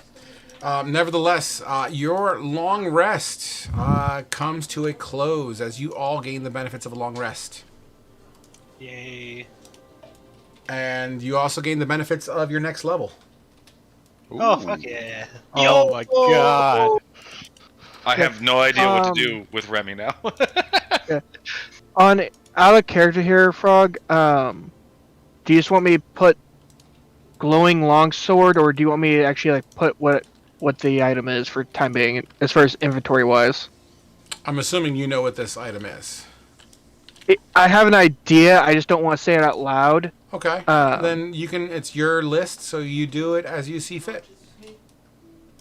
Okay, I'll just put glowing longsword for now. I mean, you can call it sword that glows penis color. I don't care. It's whatever. Frog, I'm going to use my inspiration to get max HP. I thought you used your inspiration to re-roll your Constitution saving throw earlier. That was I me. did not. I rolled a nat 20. Oh, so who else? Who was the one that did that? That would be me. Me and Sano. Oh, gotcha. My apologies. Yep. So that's what I'm using my inspiration for. Absolutely.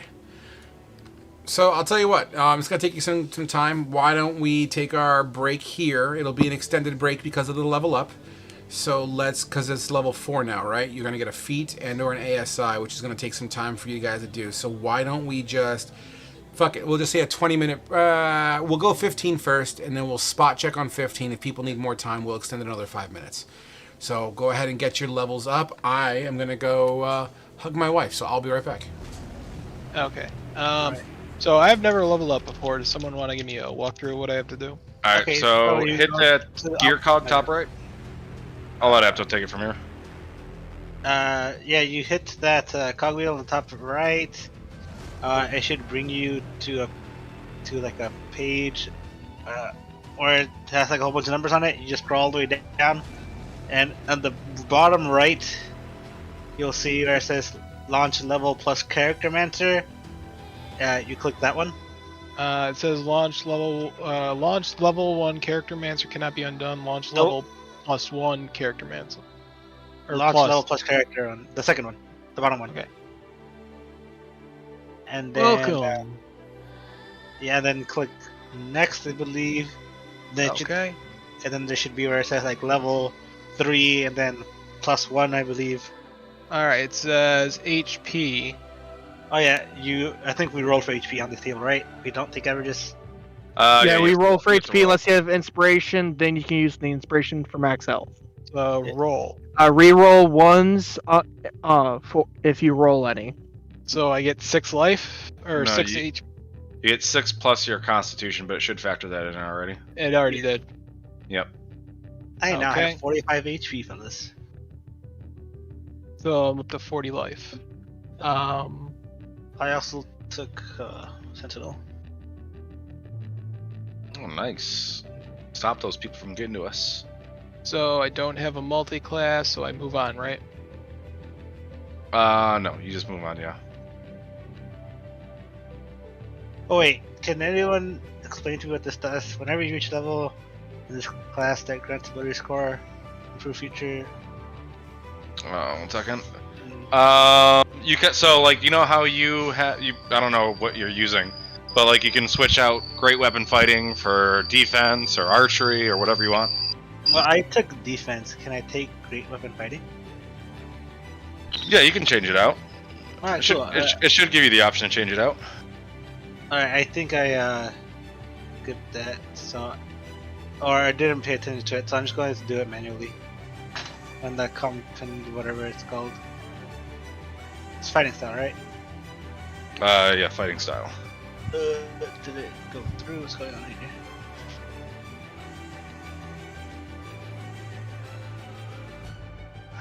Good boy, Tucker. I guess the next page is martial versatility. Yeah, that's the same thing. You can switch up your fighting style. If you want to keep great weapon fighting or get blind sense or whatever the hell you want. Okay, if I wanted to do that. How would I do that? I have no idea. I don't have that screen.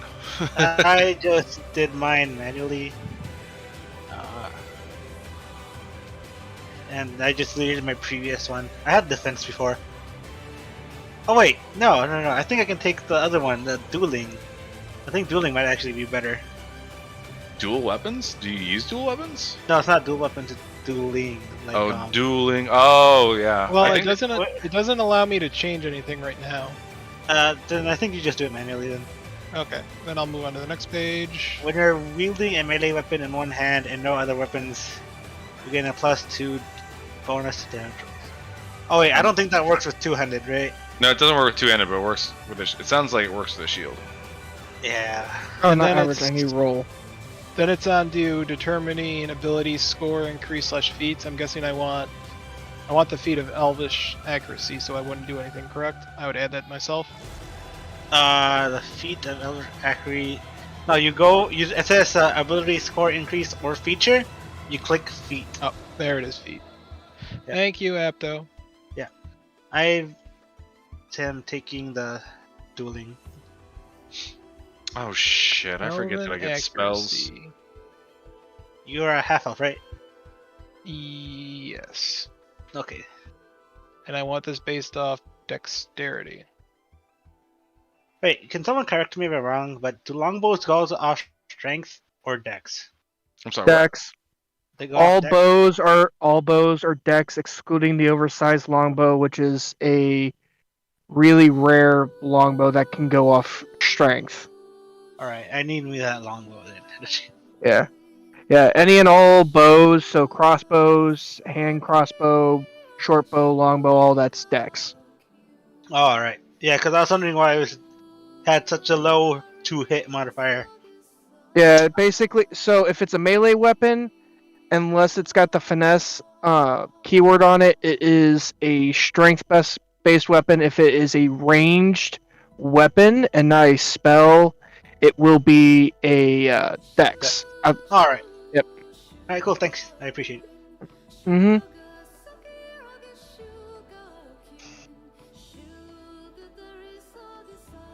Cool. I'm All gonna start right. using my longsword one-handed instead of my greatsword now. Wait, it says +2 to damage rolls. That's pretty good. Yeah, so it looks like I can change shit out. Just reviewing this, because once I hit level 4, I get the ability score improvement feature, which allows me to replace. Shift my focus. Or you can choose to get a feat instead of an ASI. Yeah, Bri. When we were talking about it, yeah, I got Elven accuracy, but based on You choose one or features- the other. Okay, yeah, I'm going with Elven accuracy for right now. Okay. Are you an elf? I'm a half elf. Okay, that's I was just making sure you're covered there. Yeah, I asked the same thing. Oh, by the way, Frog, I swapped out my fighting style defense for my fighting style dueling. Okay. It said there that I could swap it, so I did that.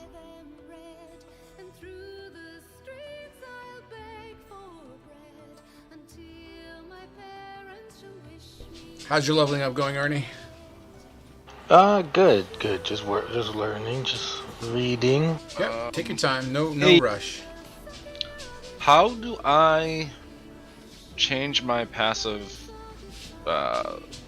scores? I think you just do it manually. What are you trying to swap?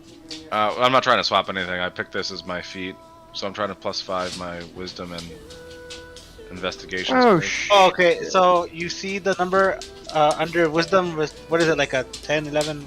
I have 14 on passive perception.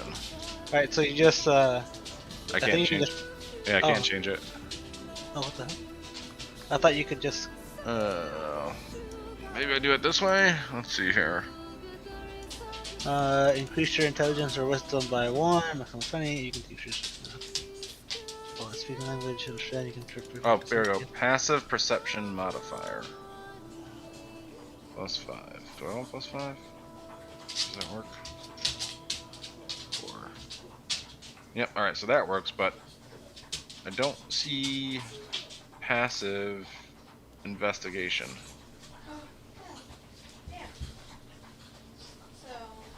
Investigation. You should be able to change that manually on the main page.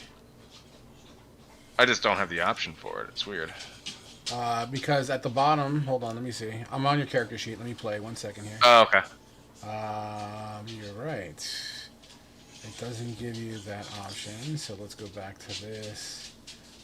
skills, attribute points, attribute options, yada yada yada. Oh, I know it's in. Yeah, it's right down here, bottom middle. You have. You're looking for investigation. Yes. It gives you a +5. Yep. +5 to passive. Oh wait, no. Ayo. And a +5 to investigation. Okay. I thought for some reason I thought that was a passive. There you Gotcha. go. It should work now. Does it look like it added +5 to it? Yes. Yep. That looks good. So, question, Frog. Yeah. What's up? So with this level up, I'm dipping into like one level Artificer. I can learn, or I chose for the first level spell with the class Identify. Would I still be able to use that like a spell slot for that on the sword? Yeah, absolutely. During the sword rest and get it back and still get that slot back, or is that slot still gonna be gone? That's why I just want to clarify. Wait, I'm sorry. Say that again. Okay, so with this level up, due to the long rest I'm getting with the level up, I dipped my one level into Yeah, into Artificer. I call that part. But what was the spell part you're talking about? So the spell Identify, it's a first level spell. Yes. If I use it on the sword, is it going to count as me using it after the long rest or during the long rest so I get that slot back? After. Okay, that's what I was wanting the clarification on, Yep. just so I can keep stuff right on my sheet. Yeah, no, absolutely, 100%. Okay. Yeah. Okay. Okay, then yeah, I'll wait till everyone's done before I go do anything. But yeah, all right. Frog. Yeah. Are we doing full health on level ups or no? No, that's what your hit dice is for. Oh, Okay, on level ups. Yeah, on fucking, level ups. Fucking shit. Yeah, we are, because I did that last table, and it wouldn't be cool if I didn't make that consistent. So yes, you'll get full health on this.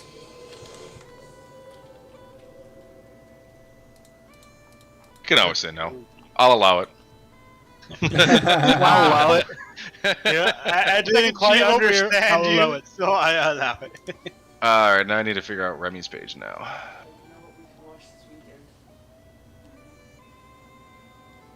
Alright. We don't get a proficiency bonus yet, right? That's later on? That kicks in Level 5. 5, I think. Okay. 5 or 6. So, Remy's health goes up. Can't wait till the next level where I get my second attack. Damn. Goes up 5. Gonna combo that bitch and do an X version, do 3 attacks at advantage. Oh yeah, you can do 4 in a turn because of action surge. Like we're just gonna start cutting things down to ribbons if we survive to level 5. Oh my god, you're right. It's 4 attacks. Non-stop swinging that blade. And then after that, I think we go into another feat, right? And I can swap out. I think so. You don't get a feats are only every 4 levels, unless you're excluding fighters where you get one a little bit early. But you do not get it at level 6. I know I that. think level 6 I'm able to swap out of the thing though.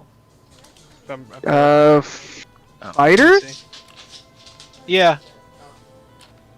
Level 6 ability score improvement or martial versatility. So I could swap out great sword fighting for blind fighting.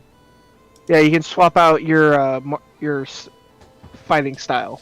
Yeah, I could swap out fighting for blind fighting, so I can fight in the darkness.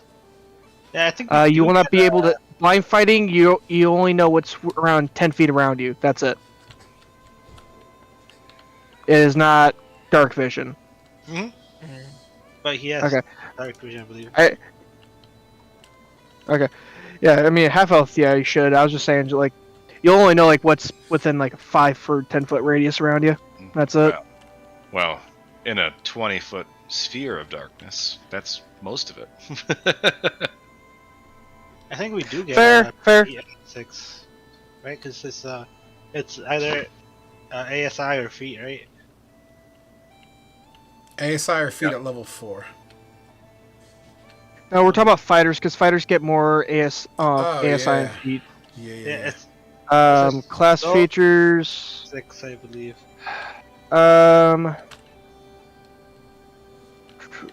Alright. Fighters get an ASI at level 4, 6, 8, 12, 14, 16, and 19.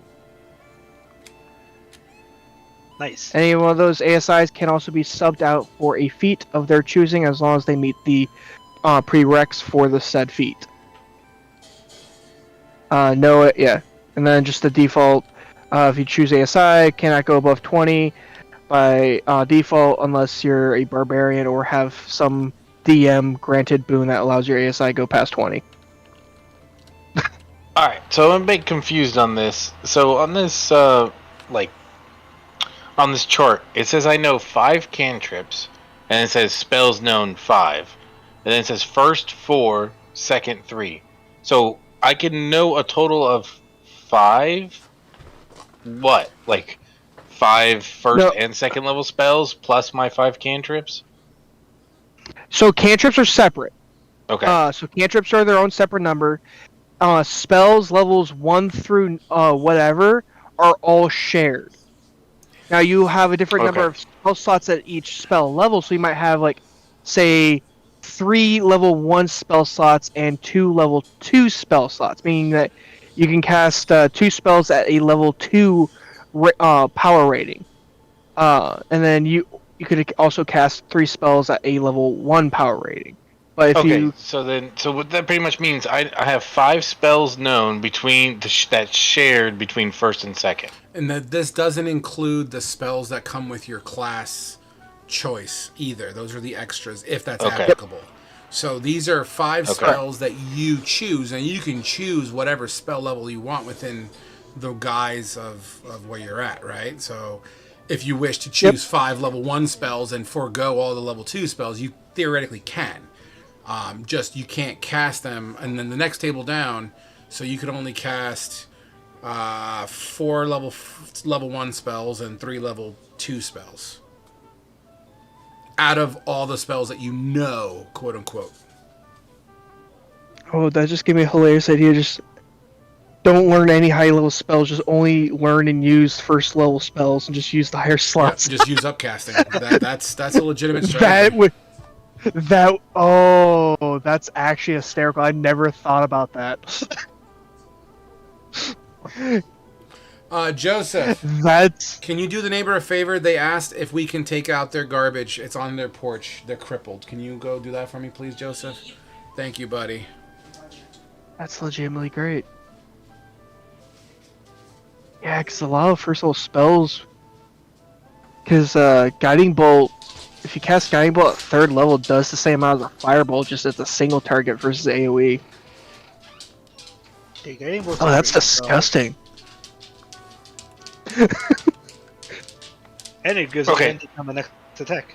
So I'm done. Yeah. So I know 2 level 1 spells and 3 level 2 spells. So that's my total of 5 spells known. Now, Correct? how many of those spells came with your class? Because there are some classes out there that give you spells just for being like a shadow mage. You're right. Or You're what right. have you. Those are freebies. Those don't count towards that maximum number. Those are just Okay, extra. so the only one was darkness. So that's the only one that's So, when you were selecting your spells, you can basically keep choosing spells to learn. Roll 20 will gray them out and will not allow you to select any more when you've reached your limit. gotcha. Yep. Now, keep in mind, you cannot cast a level 2 spell at using a level 1 spell slot. Got you. Okay. So I while know level what's 2 going spells on are... now. Yeah, so while level 2 spells are really good, if you only got those 2 slots, you can't... And you got 3 spells, it's just one of these where it's like... You gotta keep in mind that you only get 2 pop-offs with a level 2 or greater right now. And then you're back down to your level 1 spells. And cantrips.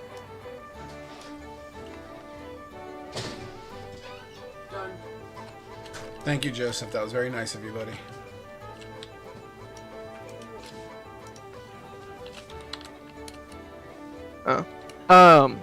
And then sign up frog. With me doing identify once we're done.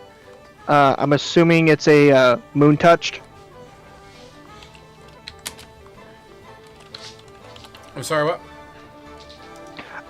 Because I'll be using it one of my slots for identify on the blade. I'm assuming it's moon touched. Yes, it is a moon touch longsword. Okay. Okay. I thought as much. I just didn't want to say in case you had something else in mind. Well, you're with gonna use it. your identify spell, so we don't have to RP that. Yeah. Okay. Yeah. No. It was just like before, and then I realized, like, oh, hey, artificer, I can grab this now. I can know it. I can officially know what this is. Versus So, glowing sword. would you be able to identify the Frozen Man's stone as well? I mean, that would involve me using another spell slot. But yeah, in theory, if it's a magical item, I'm just saying down the road, like. yeah, if it is a magical item, I would have the capability to identify it. Okay, I'm gonna say this is gonna be a magical item, but we can get to it later, unless it's used for something. Which item are we talking about? Frozen Man's tear, or stone. Frozen Man Stone. Oh, okay. Mister, I'm sorry. If it's a magical item and it has magical powers to imbue, and I have an idea of what I'm going to do with it, and it is put it into a sword. So it is a sword that either does storm damage or ice damage. Use that son of a bitch.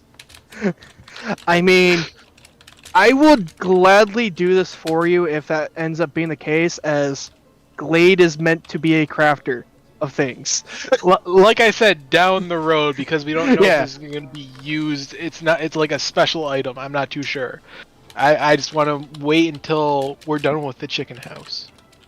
The chicken house. You know, it's not even the chicken house we're going to. That's the great part. Unless I the don't chicken think house, so. Other than that, yeah. unless the chicken house goes into someone else's story, and then I called dibs So, up. now that you took a dip into Artificer Glade, does that mean you have Arcana?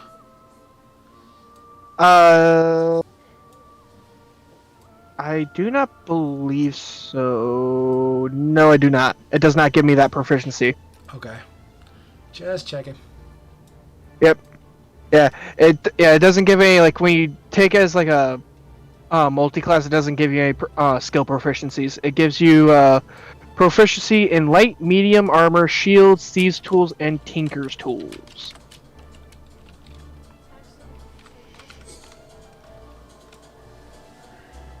I'm about a full cup of whiskey in. So what do you want to do with this little stone? Are you going Even to nicer. try some stuffs or what? I'm gonna wait until Glade feels like using another identify on it, and if it turns out it is a craftable item, I will ask Glade to imbue it and reforge it with my katana to make it a special katana. Okay. What? But that's only if it's not a important item. Out of character planning. Yeah, this is out of character planning. I had an idea as soon as Frog said, like, there's like a miniature snowstorm coming out of this pebble. I was just getting so hyped. I fucking missed that. I do not remember that one bit. But then again, I have the attention span of a goldfish. Well, I believe once, like, it was handled in Faru's hand, like it shot up wind into the air. That one! Oh my god. Okay, now I know what you're talking about. Yeah, and then I thought I you held got it onto the off. stone. Yeah, I thought we got it off this guy, this frozen guy. Yeah, So the we I am got the sorry sword off. guy. No, I thought we got it off the sword guy. No, from No, from no, Frozen different Dude. one. This is the one that kept on beating the crap out of you while saying he was sorry. Yeah, I remember now. Okay, I'm sorry. I remember now. Damn right, you're gonna apologize. All right, where's everyone at on their No, level? say up? you're sorry. I'm sorry. Who's not done with their level up yet? I have not heard from Fedivin.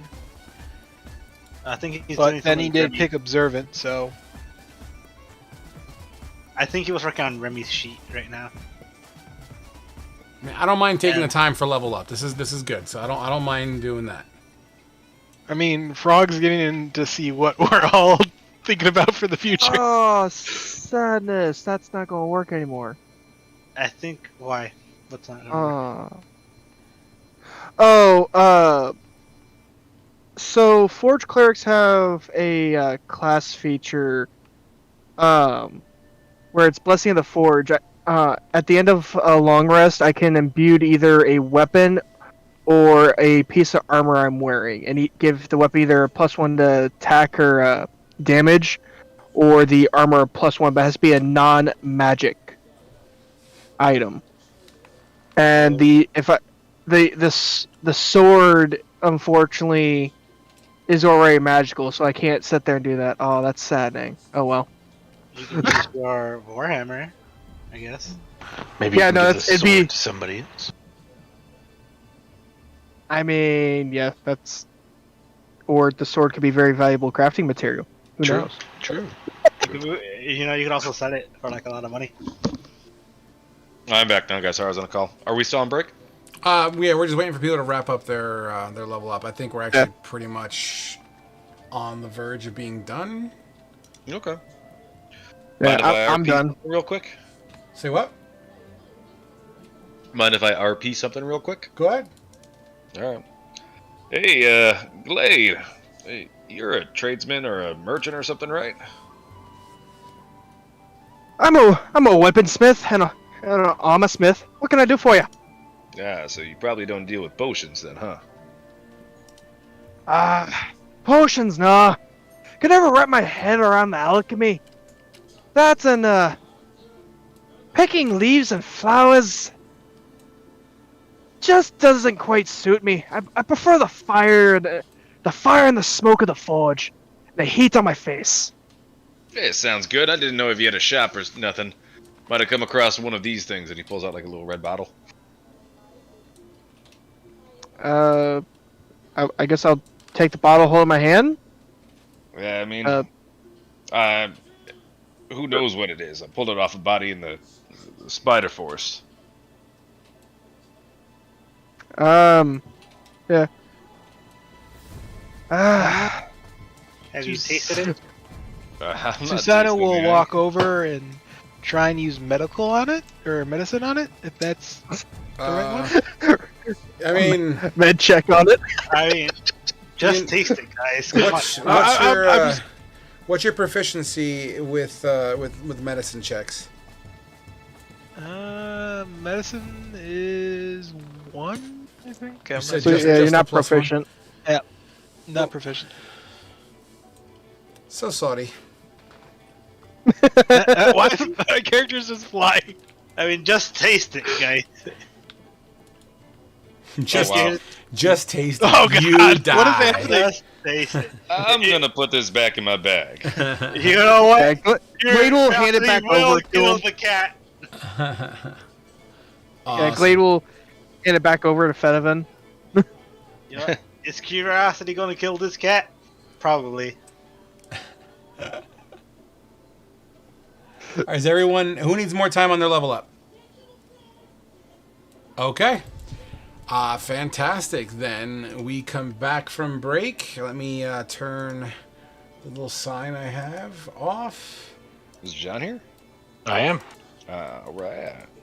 All right, team. All right. As you all wake up and have the little RP session here, the sun is up and it shimmers off the fresh powder that, sporadically kind of, sweeps around this area from time to time. The weather patterns here are very random when it comes to winter-like conditions, and the snow is iced over enough that it shimmers and sparkles like a sea of fucking glitter across this little valley here.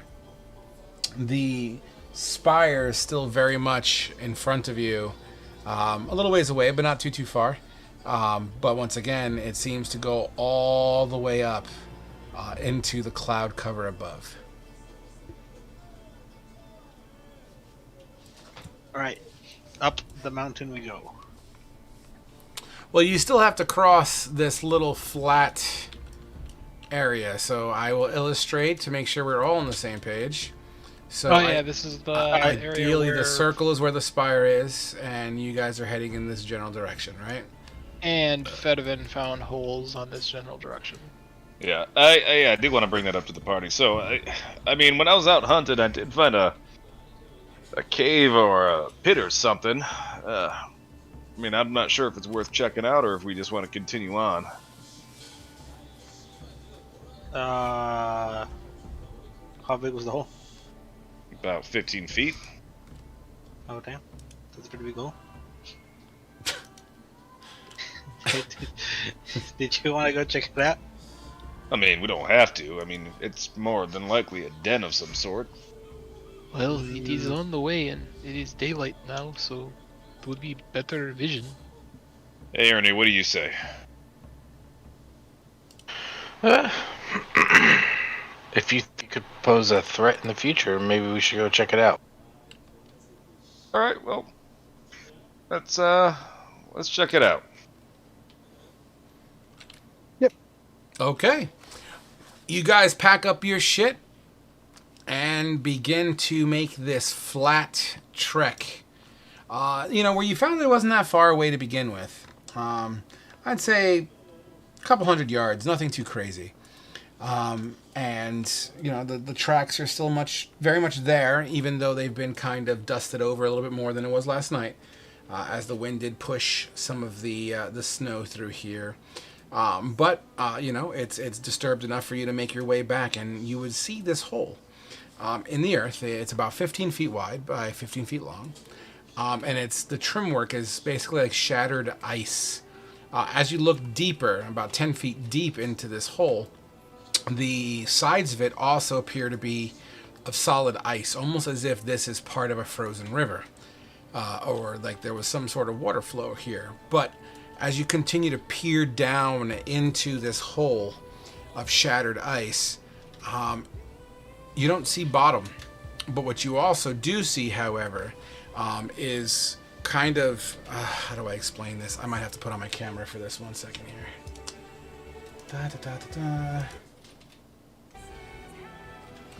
Alright, can you guys see me? Yep. Yep. So you have the hole, right? And even though you can look down and you can't look all that deeply, it's black after like 15 feet or so. In the sides of the hole, there seems to be other divots. You know what I mean? There seems to be other holes within this one cylinder hole. Does that make sense? So, like, tunnels branching out. Yeah, that's a fair way of putting it. Absolutely. Give me a investigation check, Fedivin. Ooh. 19. 19. Let me just open up my sheet here. With your brand new investigation check, what, a 19? You look at the edges. You see those holes. You see divots spackled in random locations around the walls of these, almost like little impacts that are like in the sides of where the ice is. Like either something sharp was climbing or there was like a climber with like a pick or something like that.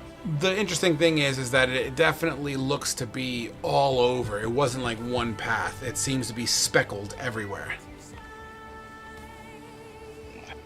I mean, I am no expert in the tundra, but this seems to be like it might be some kind of hive of some sorts. We should probably, let this be. Yeah, I think we've deviated enough. I think we just head straight towards the tower. I think that might be a good idea. I agree. I will follow suit. Okay. As you continue walking past, it's about 2 hours. You're on the other side of the river. Right about here. As you make your way to this location, as you get to the edge here, you start to hear the sounds of cracking ice.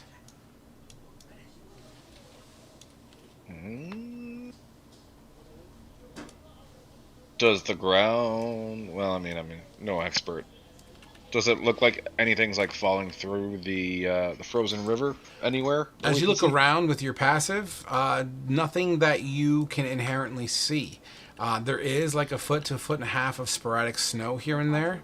So even if a crack was to form, you might not see it inherently, but you definitely hear that river icing. You know how river ice cracks, like the deep bassy kind of ice crack? That's what you would hear. And you can't seem to quite triangulate it, except for it seems to be behind us.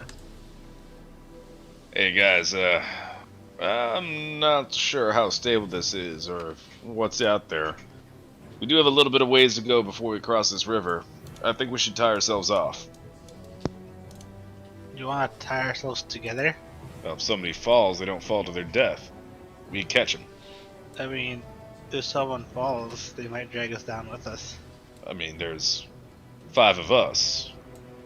I mean, that's just physics. I mean, how much do you weigh, Epto? About 200 pounds. And that's not including the 100 pounds of gear I have on me. I mean, I'll give or take that most of us are around the same, so I think you'll be safe. Did everyone just disconnect? Yeah. I'm here. Or, maybe. Was. I'm still on tabletop. Are you? It still has me connected. Yeah. Are you guys able to Like reconnect? it told me that what was it? Server, you were disconnected from the server lobby, and then I tried reconnecting, and then it said error. I'm getting a Steam was unable to sync your files for Tabletop Simulator with the Steam cloud. Yep. The fuck? I'm still here. Let me save and reload the table. See if that jogs it into place here. I'm still here, Guapo. Yeah, because I can even still like move the stuff over on the side. Yeah, I see you're here, but everyone else seems to have a syncing issue. That's really strange. I thought it was just me, because you know how my internet's working today. Hashtag green light. Alright, server is back up. Go ahead and try to join if you can. Oh no, I got das Boot. Connecting.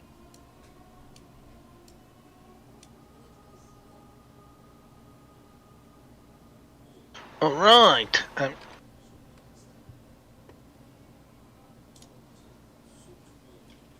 Okay. Disconnected Oh, from JK. server. Timeout. JK. Fine. Kicked again? Yep. Oh, come on, not now. Alright, I'm just going to close Tabletop Simulator all the way and restart it from fresh. Sorry for the delay, guys. Fucking, That's it alright. happens. It's not your fault, mate. Technology happens. Not like we It's control not it. your fault.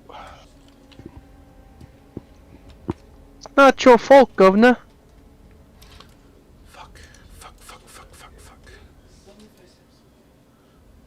Dude, I found this Hawaiian joint next to my house. I don't know if I said this already. So good. You mentioned a place, but yeah. Fucking I- the so tofu what- there is so good. Okay, I was getting ready to say, so like, what is considered Hawaiian food? Because outside of just a bunch of food that uses like So in spam in the versus late, regular meat. I think like in the late 1940s, the United States like added another state, an island state.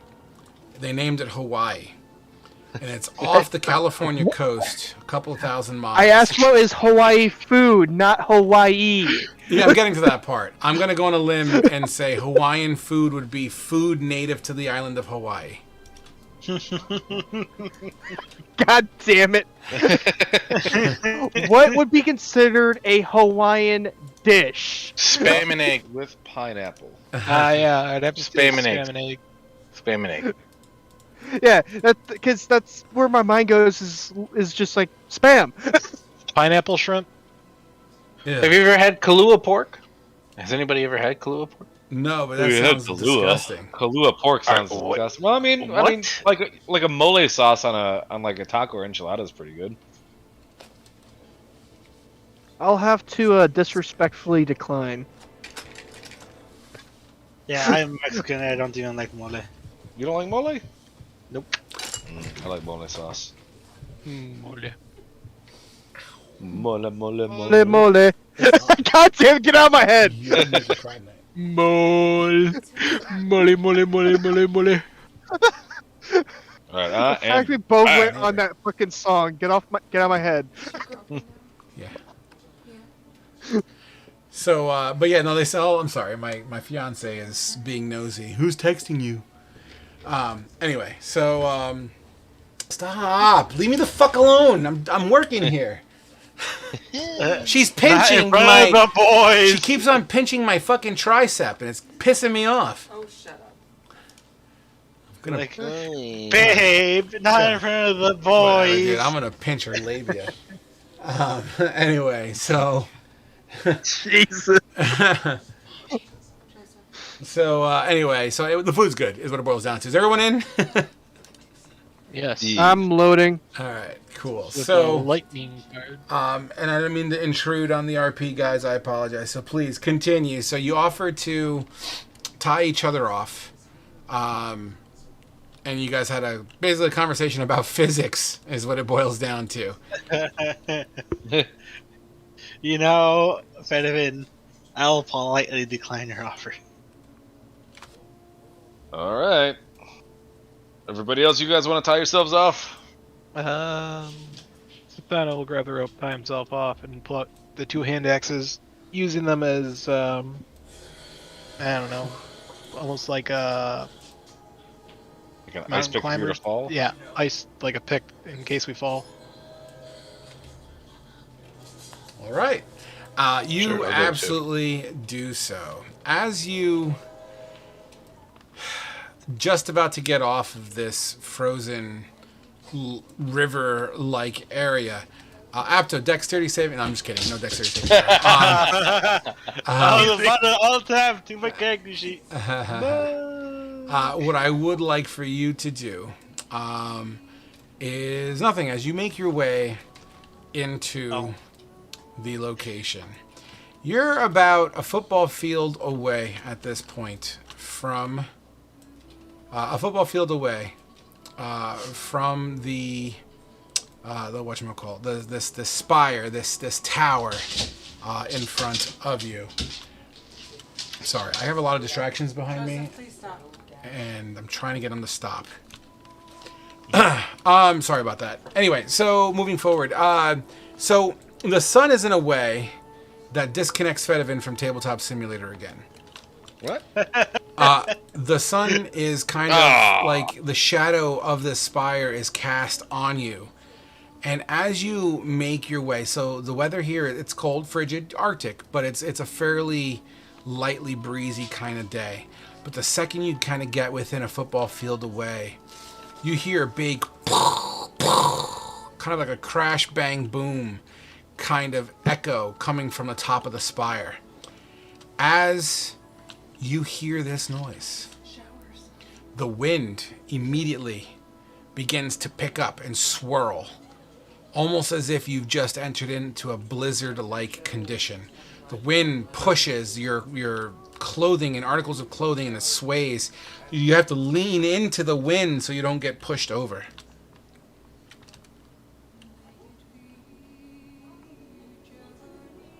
Bloody hell! This fucking wind! This is very worrying. It just kicked up out of nowhere. Like, I think we're in the spire already. Was it like this in the other one? Strange weather phenomena happened in the other ones, if that's what you're asking. I mean, last night me and Ernie saw red and white lights flashing from the top of the tower. Well, I don't remember such lights, but the weather was definitely crazy in the last one we were at. Yeah, there was definitely some crazy natural phenomenon going on there, so this isn't out of the realm. Alright, if you guys say this is normal, this just seems very suspicious. No, Is it is anything definitely normal? not normal. Well, I'm just saying, if it was like the other phenomenon at the other place, but this just kicked up out of nowhere, so it's kind of freaking me out. Wait, how was the phenomenon at the other place? Was it warm inside the circle or cold outside of the circle? I don't remember. It was dry inside the circle. It was dry inside the circle. Okay. Wait, what was the question? What was the other ley line? The other tree? phenomenon. Yeah. Phenomenon. Because I couldn't remember if it was like. Are you talking about in the radius ship? Was, Yeah. oh, Oh. and with David and Old Faithful. Oh wait, what? Yeah, when we dropped off Ernest. When we dropped off. Oh, you're talking about the void. Whenever Like how we like went the into snow was around the tree? Is that what you're talking about?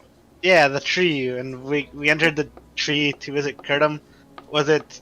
It was dry inside, right? Yeah. No, that teleported you into a void.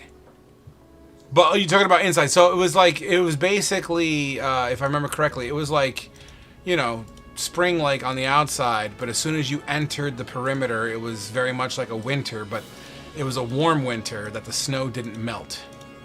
Yeah, that's what I was trying to remember. Yeah, that's a whole different slice of fucked up. So, what are you guys doing here? So, you leaning into it? You heading forward?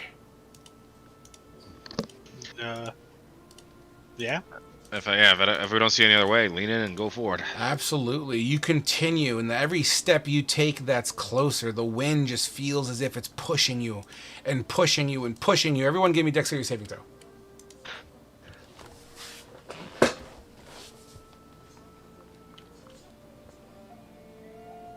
Woo! Not 20. You guys all kind of bundle together and continue to lean into it, and that was more than enough. You get to the wall of this spire. So I'm going to draw on the mini map here to represent what it is that we're looking at here, right, folks? So, and let me clear this out of the way too. Boom. Dude, I do not know who is farting like that, but my God, please stop farting. It was me. You're killing me. Dude. No. Sweetheart, no. is that you? It smells like hot garbage. It smells like you. Not me, fucking dick. It was Bowser. Blame it on the dog. So what it boils down Oh, to, so if this circle represents the spire, right? Bird's eye view, okay? You guys would be, and fuck it, we'll just use this. Whatever, this is the holy initiative, but whatever. Let's say you guys are standing there, okay? So when you look at this spire, the first thing you're going to see and notice is that there seems to be like this black rock. It looks like black glass rock in front of you, and it definitely, where it protrudes from the ground, it looks as if it made forced entry from below. As the ground that touches the glass black rock, it's jagged. Once again, as if it was forced push from below.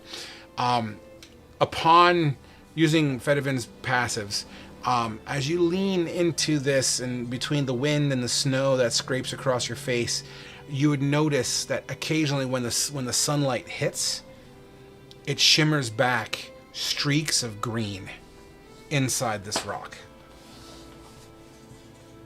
So, this gives me an idea. I'll turn to Susano and I'll ask him. You said that you saw the moonlight turn red last night. I said that the light up at the top of the tower was white and then it turned red. All right, Glade. How about you pull out that fancy schmancy blowing magic sword and see if this rock will turn the light red. Yeah, Glade will go ahead and pull the sword out of the sheath. Okay, you do so. It illuminates the area around you. Yep. I guess I'll move towards the rock so it's within like the light radius. Okay. And you guys are basically yes. right on the edge here. What are you looking to do with the sword? I was told to see if it would turn red. Gotcha. By- No. by our cat folk. the blue moonlight starts to trickle around, onto this rock, and it just kind of illuminates it. It makes the green streaks more apparent. It just doesn't. It's not like a pure green anymore because it's got a tint of blue within it as well. So it's like a blue-green at this point. Does this look like that black goo hardened? Roll an You know what? That sounds like an investigation to me. Keep it simple. 26. Wow. The structure... Fucking Sherlock Holmes. The structure of this seems to be more rock than tar. It seems to be more a product of heat. Hey, Glade, have you ever worked with material like this before? I mean, I've seen people with, I've seen emeralds here and there for, well, like fancy dressings, but it doesn't quite look like that. As I guess he kind of like, kind of moved to kind of like put his hand on the rock to see if he can't like move it, pick it up, or anything like that. Like, or now, whatnot. mind you, we're talking about this. This is the construction of the spire. This is not on the ground. Okay, sorry, This is, sorry. Okay, I thought Okay, this was sorry. a wall. Oh, Yeah, I drew a circle to yeah. represent the spire. You guys are Okay. standing Okay, alongside of it. Okay, my bad. I misunderstood that part. I mean, I've seen emeralds and things on those lines, but I've never seen anything like quite like this. I guess I'll still like go and put my hand on the wall and kind of like just Yeah. kind of see like what it feels like or whatnot. Yeah, it feels like glassy rock, and it seems to be fairly smooth as well, even though it's like jagged and not like a perfect cylinder. It's still like glass rock. Think of a huge chunk of glass that's kind of been thrown on the ground and it kind of breaks into a ball. It's not a perfect ball. It's like that jagged kind of feel, but black with these green, like neon green streaks going through it. And this is all there's no debris around the tower of the same material? There's no what? There's no debris of the same material lying around the tower? If there was, you wouldn't be able to see it because of the 6 to 7 inches of snow that are around it. Gotcha. So, is there like, can we see like a clear like doorway at all from, or are we just like From where looking you're at the round wall? standing, you do not see any entrance. can we? Did any of y'all see a way in? Oh, I remember the last tree. All us Fey folk had to touch the tree. Well, I mean, it doesn't look like a tree, but I guess it's a fair point. Ernie, want to give it a try? If I get to touch either of you, I'm always down. I guess Glade will kind of still kind of have his hand on it since he's just kind of listening and watching them. He still has his hand kind of pressed to it. Yeah, I'll put my hand on the spire. Alright. Fedivin will do the same. Susanna will keep a watch. Okay, so you put your 3. So basically, you want to do it like how you opened up the tree earlier. Yes. Yeah. Okay. As you put your hands on the wall, you feel the glass, and nothing happens. Oh, I have an idea. We have Jaeger's gem, right? And then we have the other one, right? Correct me if I'm wrong. Sorry, what? We have 2 Fey gems, right? Well, we have... No. Yes. No, I think we only have. I thought we We only had the one. We have Aptos, and then Ravens wasn't... But Well, Raven would be 3. No, you still have Gwendolyn and Jade. You should have the blue and the green within your reach. Yeah, I think we should give one to Susano and one to Glade. Have them hold it, and have them both touch the spire with us. If you don't remember, the Jade was corrupted. Yeah. We haven't cleansed the Jade yet. if we pull out the jade that's wrapped up, does it still look murky like it was with Jaeger?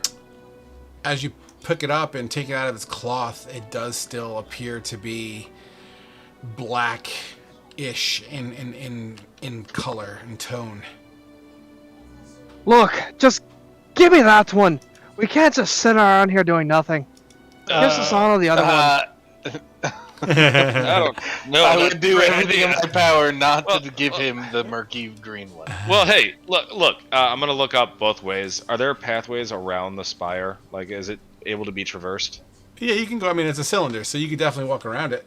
All right, look. There's no rock. There's no pathways blocking us. So let's just take a trip around the spire, see if there's a way in before we do anything possibly stupid.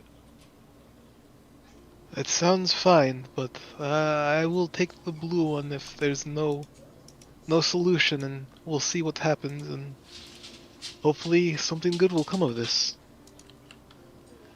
All right, I'll take the other one then. If we can't find a way in, as he'll, I guess, keeping a hand on. Well, oh, go on. Well, let's do it one at a time. Maybe we don't have to use the one that's corrupted yet. Well, let's just look for a way in first. Yeah. You guys are real hasty to get your hands on these things. You're starting to really question your intent here. And to that, I'll look to Ernest, and it's like, I have scales. I am sitting here in a frozen tundra with clothes that barely keep me warm.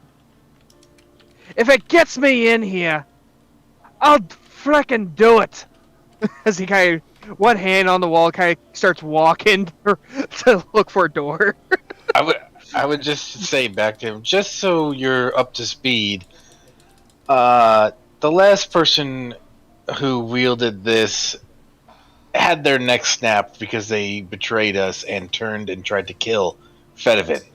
Yeah, that was after he stabbed me in the back, literally. These Fae are stronger than we think, and there is forces here that are even stronger than them, which seem to have corrupted this. But we have received instruction to cleanse this gem, so it may be salvaged. But yeah, I think we should check around this whole thing before we even begin to contemplate giving you some sort of possessive entity. All right. All right. So everybody good for continuing on? Yep. Yep. All right. We will traverse the spire.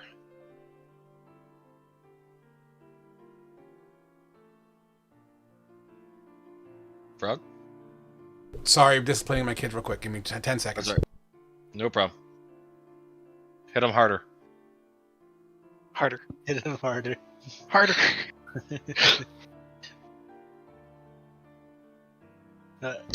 It's not abuse, it's tough love.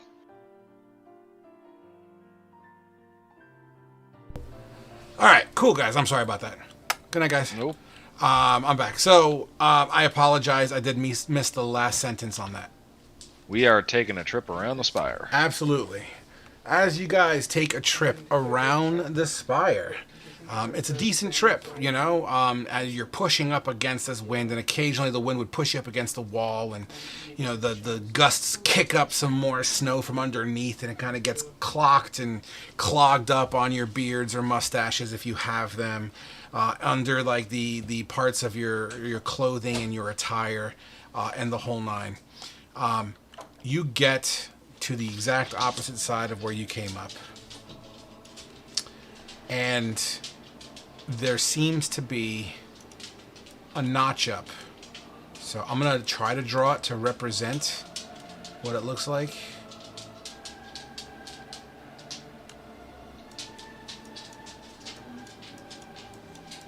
Basically like a stair that goes up, and it seems to corkscrew up and up and up and up and up and up and up and up and up and up and up and up and up and up and up and up and up and up and up. Well- guys, it looks like today's a leg day. Good God. After you lead the way here. Oh god. Fedivin, because of your fucking Batman-like detective skills, you look down, and as you see snow gathered around these steps, you see a set of footprints going up these steps. Humanoid? It does appear to be a bipedal, and it seems to be a booted bipedal. And does it seem freshish? It seems relatively newly disturbed. I wouldn't call it fresh, but it probably looks like within the past 24. Hey, Remy, can you get a scent here? You smell anything familiar, boy? I assume you're using your talk with animal thing? Yeah. Sure. As you communicate with Remy, he'll reply back, too windy. I'm not getting anything from Remy here. I don't think he's got a scent, but guys, this might be Raven. Alright, who else would know about this? Guys, we gotta let's make our way up. Hey, Ernie, come on. It could be Raven. Let's do this. Absolutely. Blade will follow suit and just start trekking up the stairs. Susano will take the rear. Yeah, after will be the vanguard.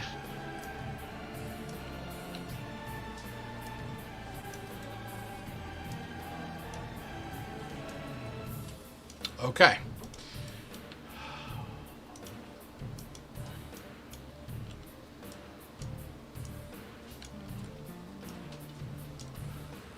Alright, so, don't worry about your tokens yet.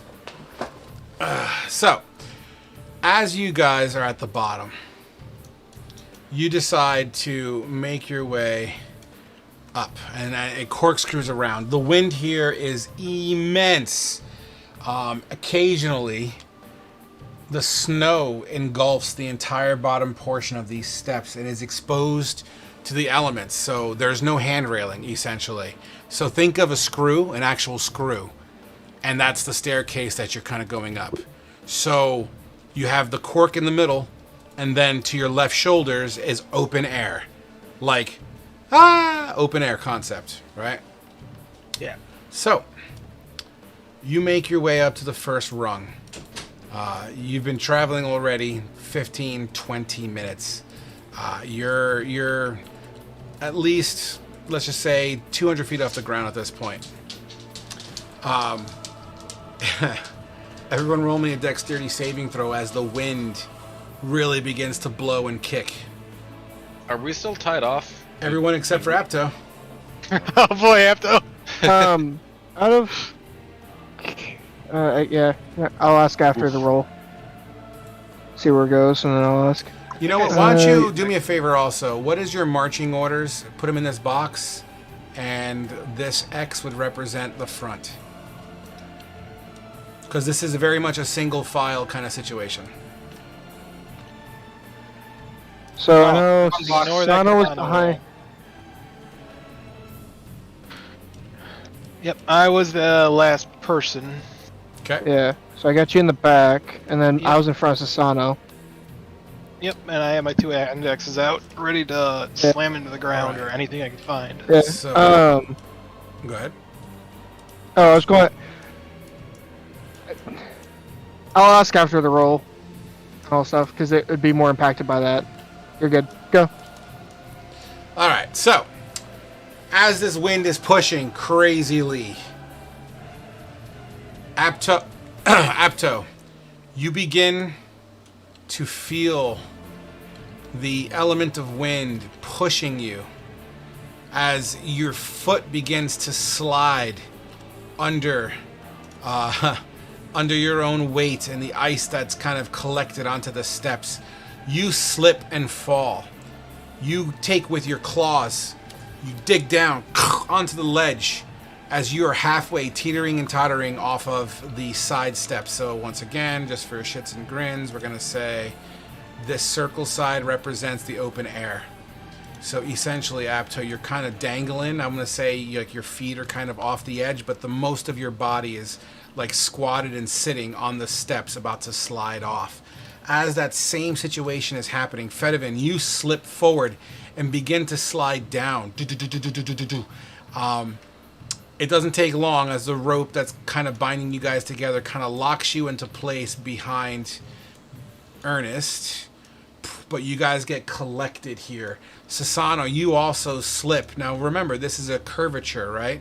So as Sasano slips, it's not a straight fall as the stairs wrap around, and Sasano would eventually slowly kind of eke towards the edge as you lose your balance and begin to swing by the rope that's attached to Glade. Sasano got a 19. That I don't know what that attack was. Oh, yeah, I thought he got an 8. I I'm clicked sorry. on that because I was trying to get over there to do the. Well, dexterity fucking thing. next time interrupt me faster. I was like questioning the whole thing. Fucking shit. Yeah, so never mind. So Fedivin, you slip and fall. Apto, you're about to fucking eat shit. Technically, Apto was in front of Fedivin, and Fedivin would not be there to catch. Take it away, guys. This is your situation here. I'd like to use. Apto would like to use his upper body strength to pull himself up back onto the. I will tell you what. If you give me an athletics that beats an 11, I will let you use an. Excuse me. If you give me an acrobatics that beats 11, I'm sorry, that beats an 11, and an acrobatic. No, wait the fuck. Hold on. An acrobatics to catch your fucking self, to put yourself in a situation where you can do a pull-up, and then athletics. So yeah, acrobatics, athletics. Just roll athletics and acrobatics and athletics. I fucking hate these things. Why are they both going to be with the name of an A? Yeah, I rolled them backwards. right. 13 for acrobatics. Absolutely. You're able to pull yourself up. You recognize how much of a close call that actually was. Whew. Shit. I gotta be lighter on my toes. Fedivin, You need a little help here. I think that's all. Yeah, I'll reach my hand out to Fedivin. Well, you're all the way up front. He's between Glade and Ernest right now, and this is a single file path. Oh, alright, my bad. Glade on the count of 3. Let's grab him. One sec. Stuff. Or as Glade says, that he kind of reaches for his a war pick he has and stuff, and he's going to try to like slam it into the wall as like a kind of like an ice pick grip. Because he earlier said it was like it felt like kind of like a glass-like to us. Yep. As yeah, are you so I guess, trying to slam it into the wall? Yeah. It's like the pick side of the war pick. It's literally itself like treating it like an ice pick, basically, into the I'd wall. like you to roll me a straight strength check, please. 12. You swing your war pick with the attempt to pierce this structure, and your war pick plinks off as if it was nothing. All right. You actually have a moment okay. to look at where the strike happened. There doesn't even seem to be a scratch on the surface of where you hit. He'll just kind of mutter under his breath a little bit, and then just kind of go to reach to help Fedivin up. And Fedivin, you get assisted up. Are you going back to where you were, Fedivin? Yeah, I'm gonna kind of crawl my way up very as carefully as I can, not knocking Ernie off. Absolutely. I assume you all continue to march forward. Apto, you sure you don't want to be tied to us? I'm sure. All right. You corkscrew up. At this point, the snow that has collected at the bottom, you're past the snow, and as the air temperature freezes a little bit more, all humidity and all moisture is solid ice, and it seems to be completely like 2 to 3 inches of coating of ice on these steps. With every step you take, you kind of slip and slide, and you're all kind of leaning onto each other, trying to get as best grip as you can. I need dexterity saving throws again, please. What about every breath we take? Well, they'll be watching you. Dang it, 20. Again. God, Apto! Hey, dexterity is not my strong suit, fellas. You're a cat! You know, am I walking on all fours? No. No, but Apto, as this time you slide with that 3, I gotta represent how horrible of a check that was.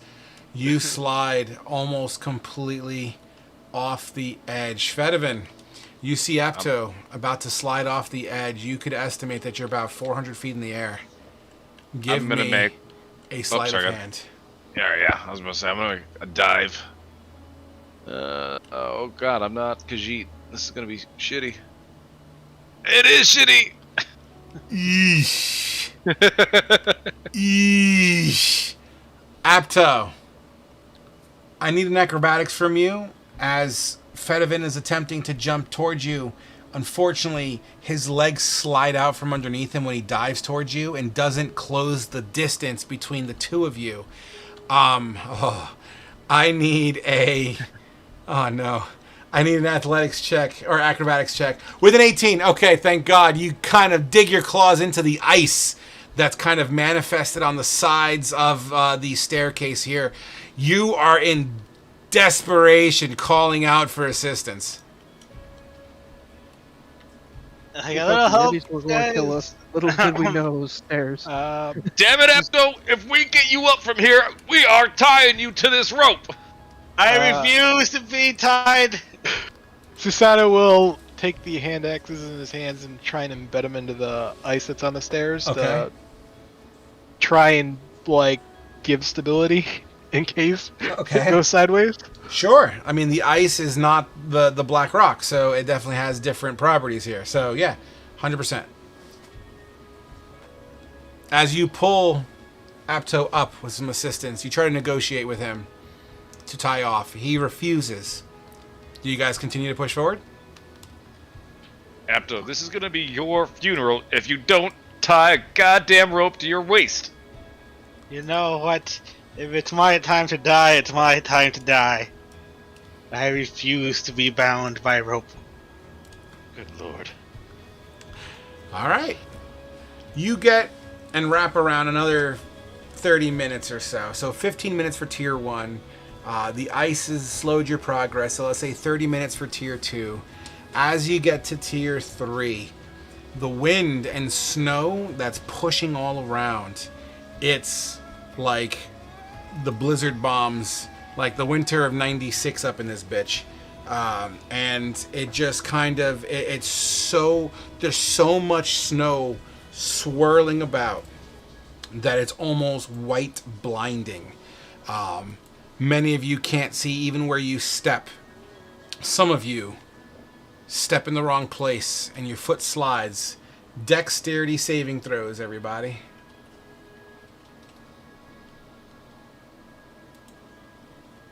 Hey, you know what? Shit. That one wasn't too bad. Hey, still up there. 1, 2, 3, 4. I think I'm missing 2. I'm missing 1. Glade. You lean too much to your right, and your weight distribution forces your left leg to slide out from underneath you. You fall to your knee. The ice under the layer of 6 inches of snow makes you slide out as you begin to down the stairs. Susanoo, you see Glade barreling in your direction. Give me an acrobatics check to represent if you catch him and hold yourself still. I was looking for a 13. You're able to kind of hold him down as you dig your axe into the ice below the snow. And as you grab onto that, you grab onto his cuff and stabilize him before falling off of the edge. Nice. Watch your footing there, my friend. It's very dangerous, very slippery.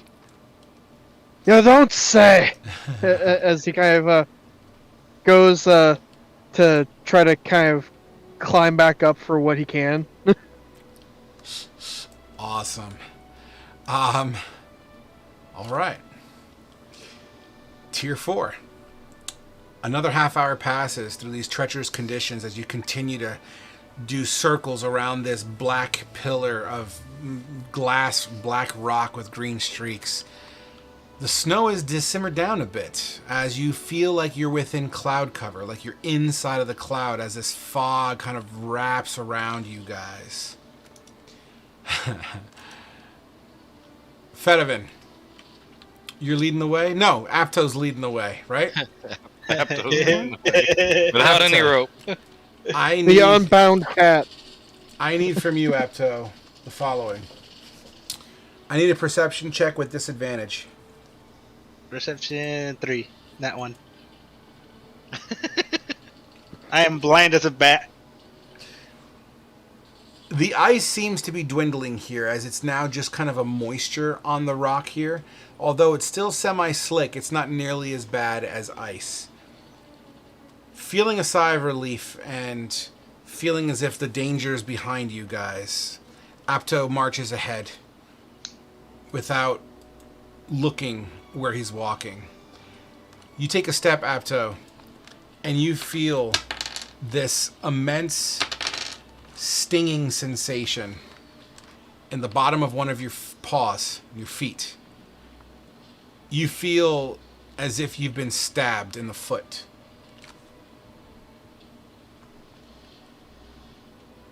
I stepped on something.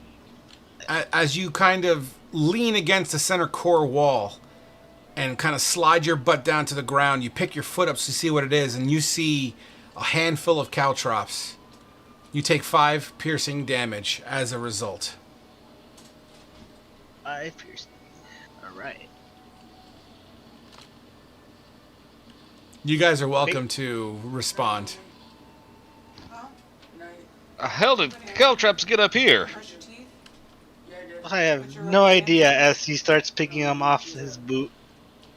Didn't you see footprints going up? Yeah, and I thought they might have been ravens, but Did your buddy have caltrops? I don't think so. He was kind of more of the unarmed type. I think we should be more cautious of traps going forward now.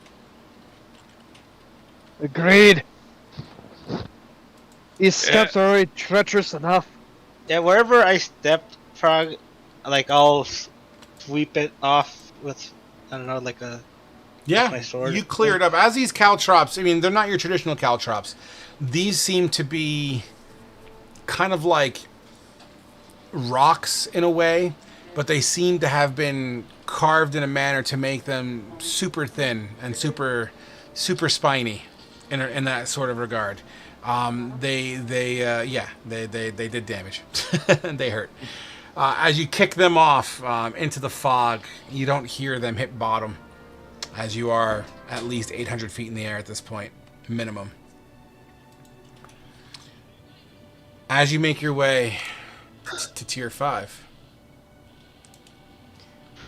you are above the cloud line. The wind has stopped up here. The temperature has risen. Your legs tired from the 2 to 3 hours of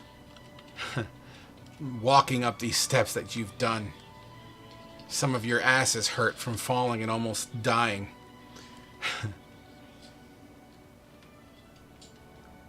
Apto, you look forward. And where you would normally see the corkscrew continue to go up, you look through an archway at the top, and it appears to be sky above. Like clear sky? Above the cloud sky, crystal blue. Oh. It's still chilly. It's not like it's summertime or anything like that. It's still chilly, but you're not below where all the frigid is. Alright. Before stepping through the archway, I run my sword through it to make sure there are no caltrops. You grind your sword, and as the sound of the grinding of your sword looks around searching for caltrops, it's mysteriously silent here. Like it's dead silent up here. And as you really kind of take reference to the no sound that's up here, slowly, billowing like a crescendo, you'd hear. I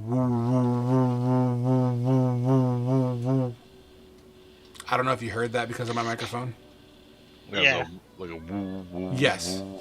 And it's like a very bassy kind of sound. It was faint at first, but it seems to grow. Are our Fae glowing? Your Fae are not glowing. Oh, that's interesting. Someone's charging their railgun.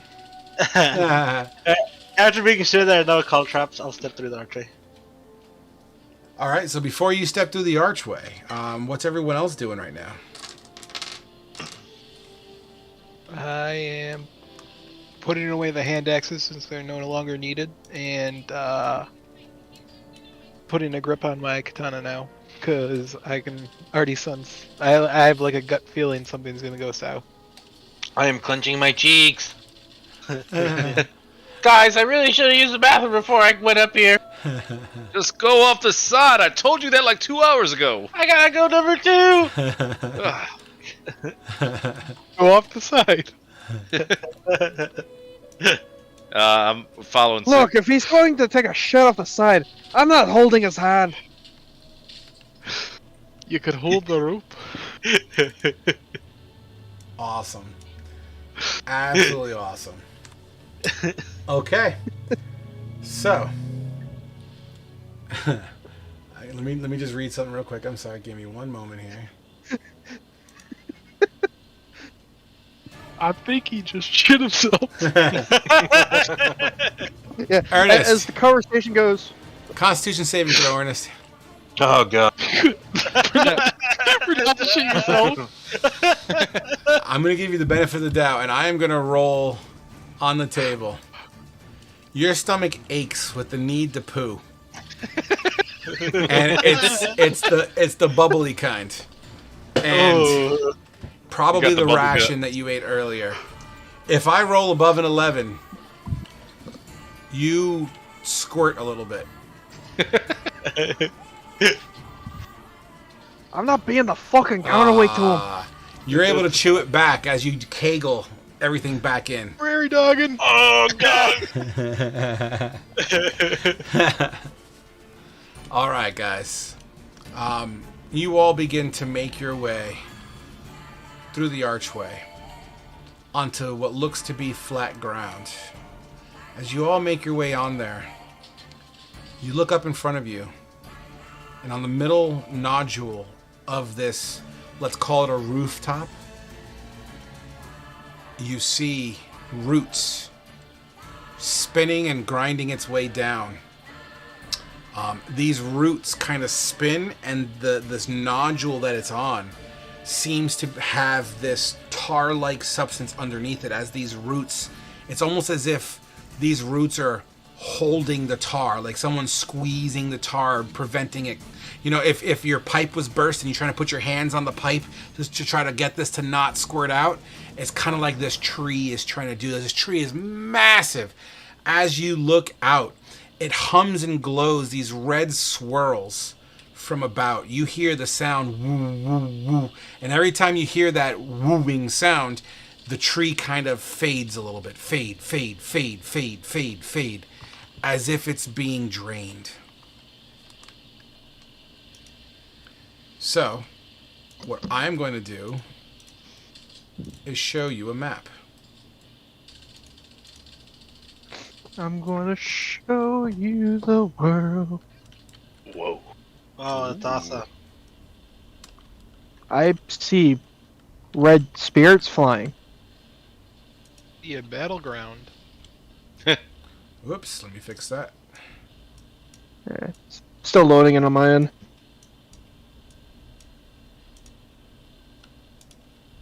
I see us facing a tar monster. So, no idea. I'm going to place one token for reference here. I'm going to say, Apto, you're the first one in. So, where the fuck did your token go? It's on the table over here. There you go. This is the entrance over here where the white hand is. As you can see, this stairwell that comes up. I want everyone to place your tokens in this general area. Alright. So I would be behind Apto. I would be behind Fet. Did everything load for you there, Glade? Yeah, it just took a moment. Was all. Okay. Well, that's what you see, and once again, Tanks and a dog. I'm sorry, what? 2 tanks and a dog. So, once again, you would see this tree glowing this hum of red, and every time you hear that ominous sound, it looks as if the tree pulsates and gets dimmer and dimmer with every pulsation. Hey, Apto, Ernie, you know what we gotta do? Alright, I'll put my hand on it. Sure. Right. I'll run up. I'll run up next to Fed over here and put my hand on it as well. Okay. As you do so, you hear, "Don't you touch what's rightfully mine. You haven't earned it. You don't deserve it."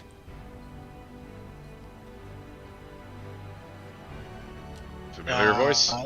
Yeah. I'm sorry, say again? Is this a familiar voice? It is a familiar voice. God, is it the captain from the ship? Raven, is that you? Oh, it's Raven. No. You get away from my birthright.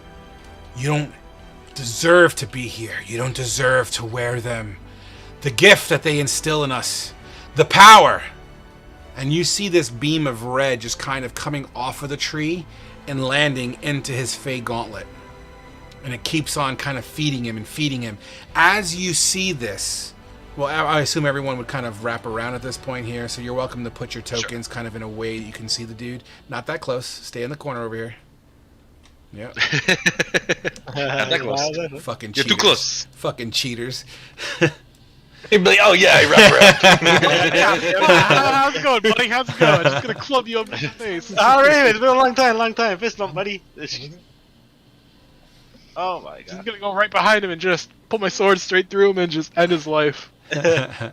So, as you guys all see that, and you see, so this beam, and you know what, let me turn my camera on for this, because I think I'm going to need to pantomime some stuff here. Camera on. Do-do-do-do. Can you see me? Do-do-do-do. Yep. I'm going to buy a new camera soon. But, so he's kind of like charging, and his red gauntlet, you start to see this white spike start to grow from it. Like it looks like a giant horn, a white horn. Think of Wolverine, except just a white horn. It then also, the gauntlet begins to kind of grow, triangulation formation, with another spike that comes out of his elbow, very similar to one that's on his fist area. It then begins to kind of wrap up his arm, and teeth kind of grow out of his shoulder, and it just keeps on growing with every hum. Woo, woo, woo. He continues. "It is amazing you even made it here. I figured you would have run, just like you ran away from me, leaving me to die." Raven, we tried to save you! Lies. Lies. I saw you run. You didn't even try. We risked everything going back into that spider forest for you. What are you talking about? What are you doing with this tree? We're supposed to be saving and not draining it like that creature under the sea. I can do this myself. The power is mine. I do not need any help. This is my birthright. What happened to saving the world? I will. And when I do, I will rule it. How are you gonna save the world if you drain it from all of its life force?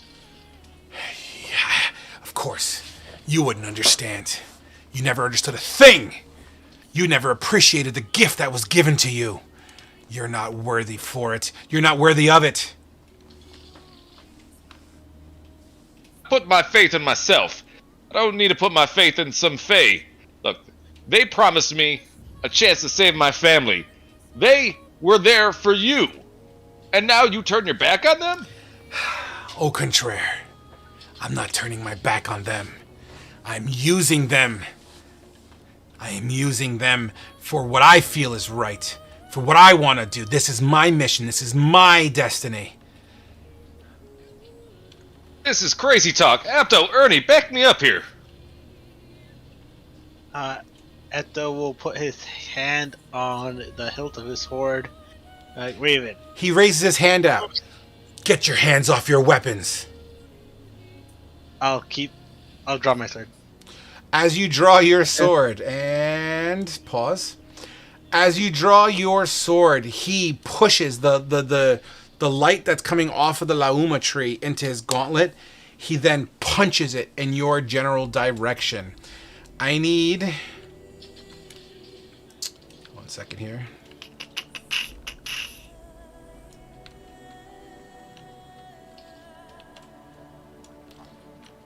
Just a moment here. I'm trying to get a good angle. The tree's in the way a little bit.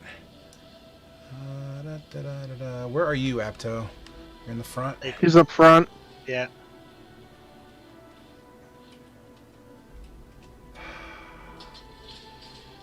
Let's go with this. Motherfucker, how'd that happen? I saw that just suddenly rubber band. I think it flipped off of the tree. Oh my god. It's slightly too big. Please hold. Aha, where there's a will, there's a way. All right, So it's hitting. Apto. it's hitting, Actually, no, Remy. no, because he wouldn't line it up like that. To be quite honest, it would be more like this. I need Apto, Remy, and Fedivin. I need you guys to roll me. I had it here. Please hold. Dexterity saving throws seems to be the theme of the night. Oh my god. You know, if you ever want to kill Apto, just throw a whole bunch of fireballs at him. 15, 16. Apto was the slower one to respond to this, as this gauntlet, this fake passenger, the fake passenger that you would know to be the name of Orin, shoots out this ball of fire in your direction, and at the point here, it shatters on the ground and goes kind of like a Molotov in a way, and flies out for... How much damage was it? Oh yeah, that. Damn, my dog stinks so bad. Oh my heavens. Oh shit. So, oh, dude, that's not good. So, 17 for those who failed, fire damage. Half for those that passed. And then we're gonna go right into initiative. Oh, can I finish what I was gonna say? My RP. Go ahead. Oh my god, I rolled in that one. As the pulled out his sword, like you said, if you ever got corrupted, you wanted us to take you out. So think of this as a favor to you. Nice. Let me know when you guys are ready as I put on some battle music. Done. Do this. Dude, what is going on? Oh, she peed again. Badly, too. Dude, my dog won't stop peeing on herself. Oh. It's consistent, and now we're seeing traces of blood. Oh. Usually that's kidney liver. Yep. How old's your dog? 15. Oh. Yeah, she's She's up there. condolences. Yeah. Yeah, I know. It's gonna happen soon. Alright, Hydrabot, stop. Play. Fuck you music. Let's do this. Everyone has their initiatives in? Yeah. 1, Yep. 2, 3, 4, 5. God, I rolled so bad again. Apto, you're always last, man. I know, right? Oh my god. Hold on. I didn't take mine, right? Yeah, Yes, it is. Steve It's rolled an 7. 18. Oh, Did you even set your suck. character? Yeah, I said. No, you didn't. Oh, I changed the wrong one. My bad. My bad. Bad What Steve. a silly little boy. All right. Did you change Remy? No, I changed the increment by instead of the initiative. All right, that should be good. Let me know when to refresh. And these deck saves. You want me to refresh? Good. Yeah, I should be good. Okay. There we go. All right. So, Fet, you are first as this fireball kind of flies out of Raven's gauntlet and nails the ground and then kind of ricochets up into this like mini burning hands kind of scenario. And you guys and Remy kind of get burned up a hot minute. You go as you hear, then I will have to show you the true power that these Fae can bring us. Damn it, Raven! It didn't have to be this way! And I am going to take a longbow with a negative, or woof, that's only a 10. Okay. You taking a shot with the longbow?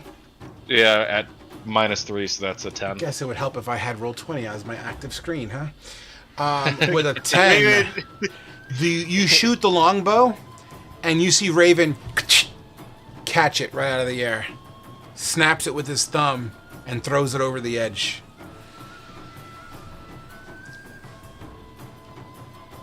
Raven, we don't have to fight! You'd leave me no choice. I will take your Fae, and I will fuse myself with them. I will link my soul with them, and I will be truly powerful. Damn it! Remy, get him! And he'll do a charging maul. Get it? Bark.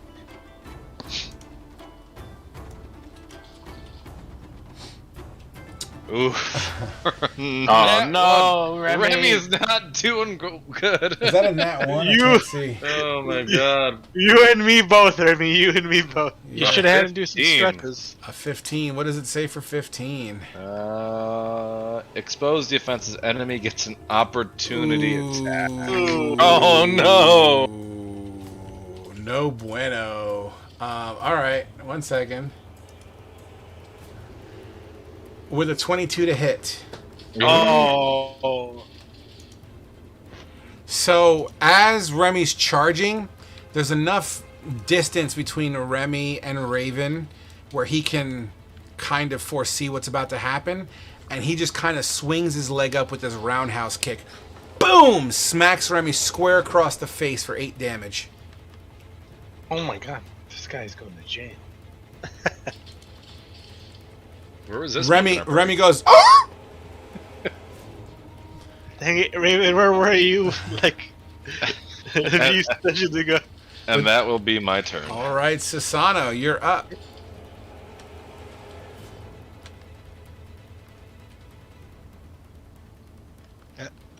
Right. There we go. Sorry. Lag spikes. It'll be gone next week, I promise. All right. How dare you hit the dog? Since I can't get any close to him. Not how dare you try to kill us. How dare you hit the dog? Fucking longbow with this. All right, get Is it. it 14? 14 does not do it as he grabs that air. Like, he kicked the dog, and he's not even looking your way. He just lifts his right hand up, catches the arrow, and chucks it. You son of a bitch. You don't know what true power is. Allow me to enlighten you. I will have to end my turn with that. All right, Ernie. Give me his magic orb. So, question for you: if a spell is casted as a bonus action, can you cast 2 spells in a turn? Yes, you can. No. Yes, you can. However, there's only 1 leveled spell. You can cast a second spell as a cantrip. In either order, doesn't matter. But you can. Okay. There are feats that allow you to do other sort of situations. But you can cast a charismatic orb and then, let's say, a healing word, for example, which is a bonus level cantrip. So if I do this, does that mean I can take and cast 2 action spells When you if I'm cast- turning it? When you cast a spell that has a casting time of 1 action, you can spend 2 sorcery points to change the cast. That just basically frees up your action economy. So you can cast Charismatic Orb, or whatever the fuck you call it, Chromatic Orb, as a bonus action. And then... Oh, I see what you're saying. Yeah, no, because you would still fall within the rules of it is what it is. You can like Firebolt and Chromatic Orb. Exactly. So Firebolt is an action. You can make it a bonus action, for example. Okay. All right. I'm not gonna do that then. Yeah. You know what I'm gonna do is.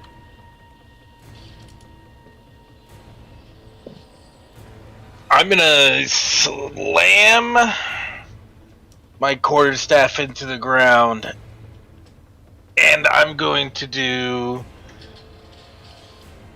this.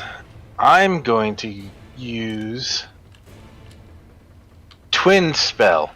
Okay. When you cast a spell that targets only one creature and doesn't have a range of self, you can spend a number of sorcery points equal to the spell's level to target a second creature in range. And the spell I'm going to cast is this. Chromatic Orb. I'm going to enlarge in Apto and Sasano, if they are willing. Oh my. Holy crap. Can you do that with concentration? Yeah, that's what I was getting ready to ask, because it's concentration. Yeah, Well, it's his spell. Yeah, it's I twin spelled it. As long as he concentrates on it, you maintain your growth. Sure. Okay. I'll go for it. And I'll start with that. And who were the 2 people? Apto and Sasano. Oh my! I'm going to screw you up. So you get 1d4 extra damage, and then you have advantage on strength checks and strength saving throws. Your weapons are enlarged, and they do 1d4 extra damage. And yep.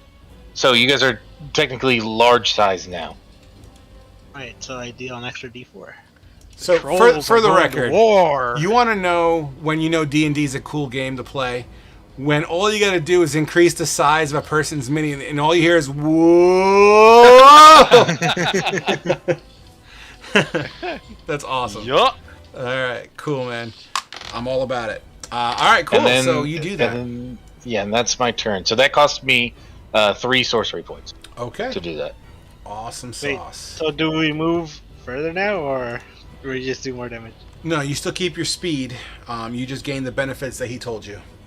Alright. Yeah, you so do just, extra damage. There you go, just double checking. All right, guys. That takes us next to Glade. Going to use the dash and movement to get over here, and then bonus action for Searing Smite. That's all I can do for now. All right, get it. That's just, yeah. It's going to be it's a concentration just for whenever I do my next melee attack. I'm going to be doing it for level 2 is all. Absolutely. Why did it do that way? That I was meaning just to spend it in the point part, not actually roll it, because That's fine. I can't swing it. Okay, not a problem. As you come forward, you start to charge your shit. I'm absolutely all about it. Would that be your turn? Yep. Raven, after kicking Remy in the face, he is going to kind of do that jump corkscrew spin technique, in the air. And so he basically kicks Remy, follows through, jumps, and kind of corkscrews in the air. And Ernie, you see 3 shimmering silver beads fly out from underneath Raven's cloak. A 20, a 24, and an 8. The first 2 hit. As 2 darts land across your chest, one for 7 piercing, the other for 5 piercing. I need 2 Constitution saving throws from you. Okay, so that's... And you need to roll above a 10 on both.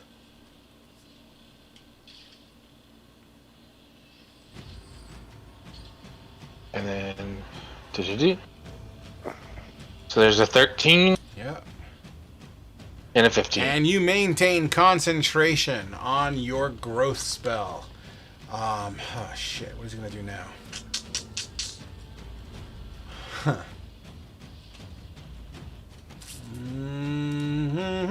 Just not familiar with monks. 1 second.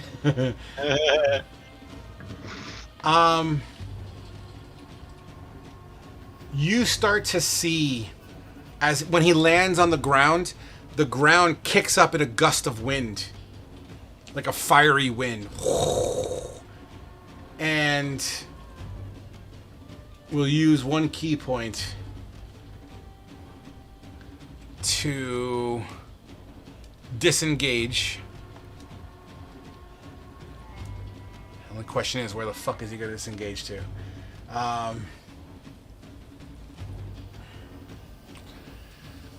Where's he gonna go? What is he gonna do? Raven, you're a smart cookie. What would you do?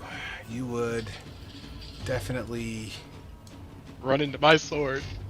He's actually going to, as he kicks up the fiery wisp, then that once again that laser beam that's kind of going to his gauntlet. He's going to jump over Glade 10 feet and continue another 10 or 20 feet. Come on, fucker. There he is. All right. That will be Raven's turn. That takes us to Apto. Alright, time to fuck some shit up. Let's see. How much movement speed is this? 25, 30, 35. Alright, cool. I'll use my action to dash. Oop, right behind Raven. Then I'll use my action surge to swing at him with my long throw. That's an 8 hit. An 8 does not hit, as he actually, you take your hulking sword coming straight down, and he uses the giant tooth or horn on his gauntlet and kind of parries it to the side as your sword blink into the ground. It doesn't do a single dink to the glassy black ground. Alright, since I used my action surge, I could use another bonus action, correct? Correct. So I'll take that as my second wind. Okay. Which is a D10 plus 4. And as my original bonus action, I'll Daunting Roar. Alright. Wisdom save of 13 or be frightened. Wisdom save of 13. Please hold. Wisdom save. With a 14, unfortunately, you roar. And he just kind of goes, huh. And then that will be my turn. Alright, second round, Fett, you're up. Okay, dokie.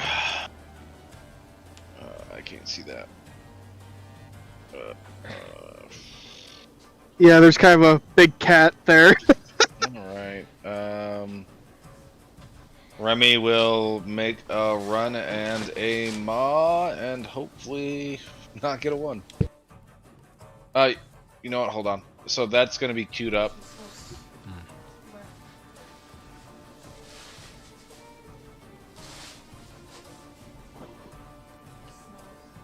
Is that a good enough shot on him?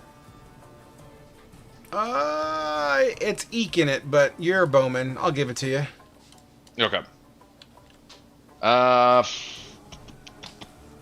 Yeah, I'll take a sharp shot at him before Remy goes in for his dive. Okay. For another 10. As that arrow flies, as he's facing Apto, he spins and literally open palm deflects your missile into the distance. Alright, and as that arrow was hitting, Remy was coming down like simultaneously with his attack. Yep. For a 22 to hit. Yeah. Remy bites into his leg. Alright, so that is a... hold on. That is a 14 points of damage and a strength saving. Let's do the 14 first. And a strength saving throw of how much? 12? With a 19 to save. Alright, he does not go prone. Alright, would that be your turn? that will be my turn. All right, the sus is next. Alright, I am going to... Keeps running away. How much is that? You're at 45. That's No, 35, that's 40. 45 through the tree. You're going to have to do it in segments. Yeah, you're going to have to do it in segments, like line of sight segments.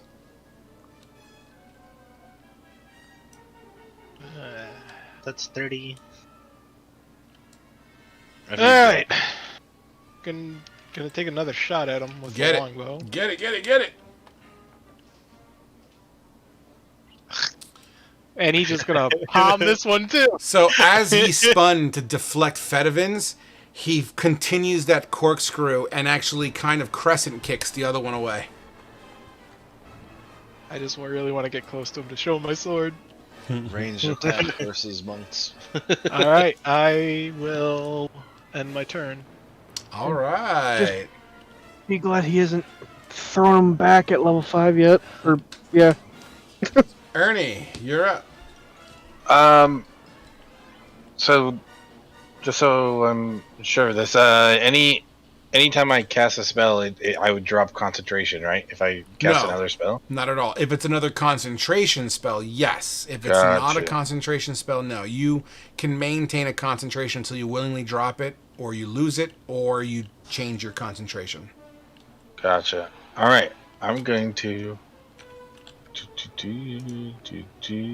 swing around.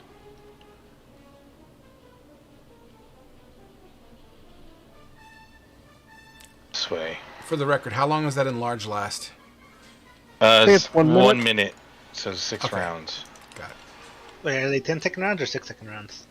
6. Oh, so 10 rounds. 10 rounds. And I will go ahead and I'll do a Chromatic Orb. Why not?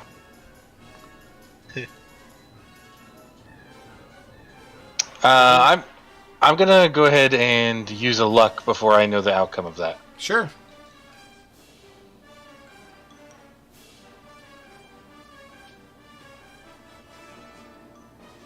A 24 to hit. As he crescent kicks Sasano's arrow out and away, your chromatic orb hits him in the right between the shoulder blades.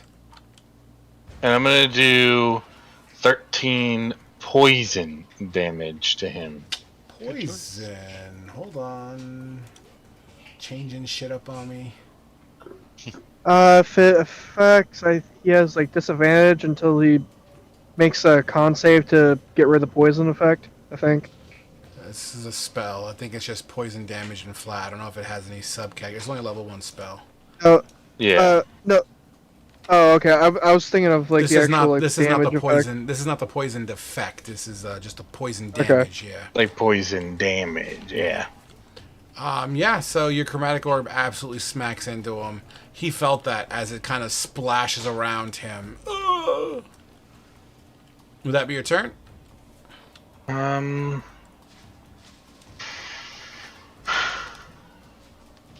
As a bonus action on this turn, I'm going to sacrifice a level 2 spell slot for sorcery points.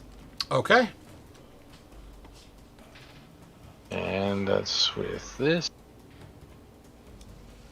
Bada bing, ba boom. I'm getting back 3 sorcery points. Beautiful. Would that be your turn? Yep. All right, Glade, you are up, Chief. Yeah, 1 sec. I got a lag spike in my hand. I'm waiting for it to Sorry. die down real quick. Hey, does the map actually look like it's raised above the cloud line to you? Yes. Yes. Yes. Yeah, it looks good. Yay. Alright. Okay. There it goes. Okay. Sorry.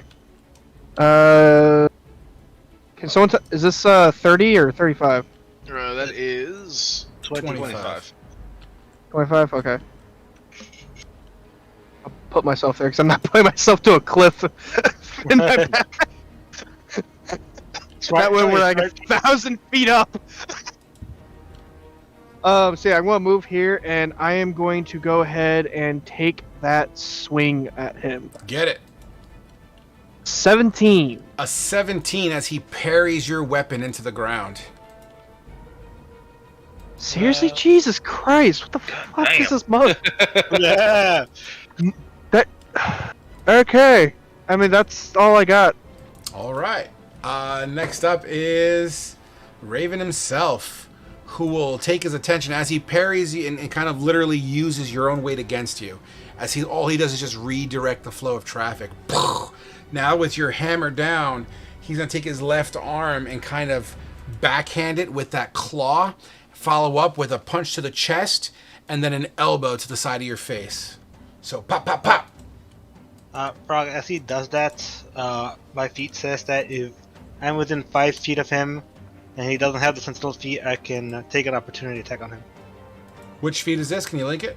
Oh, Sentinel. Yeah, I just did. Yeah, that's it. Yeah, go ahead, take your opportunity. Alright, who?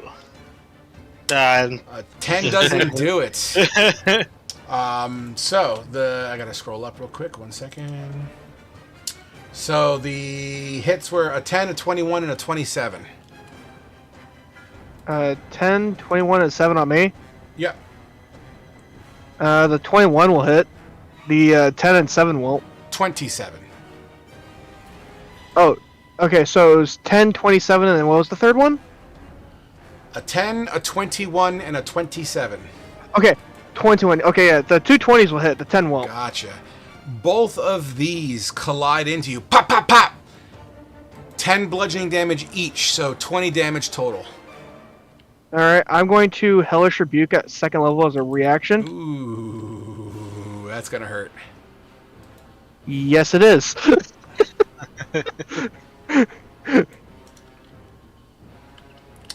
For 15 fire damage, dexterity saving 15 throw. plus 7.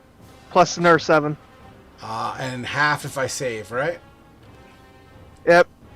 Alright, so 15 plus 7 is 22. Half of 22 is 11. Even still, a susceptible hit. 11. No. Wait. I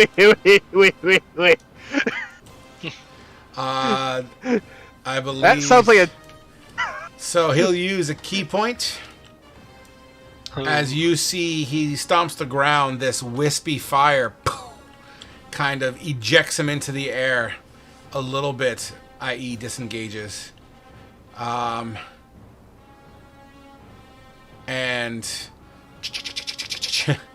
we'll run right there. In real time. Say what? Big boy's mad he can't catch him. Yeah. Let's use your action to dash. Apto, you're up. This morning might as well. If you dash, please leave room for the smaller guys to be able to still get in melee. My tokens disappeared. Well, I was planning on going to the cliffside and just, you know... eating It's the shit out of tree. them, The but, tree's blocking your model as far as coming down. Well, I think this would be right next to Raven, won't it? Whee! Bye! Let go, I got it. Let go, I got it. Yeah. Like, I'll take my longsword and to his face. Does a 23 hit for 13? 23. 1 second.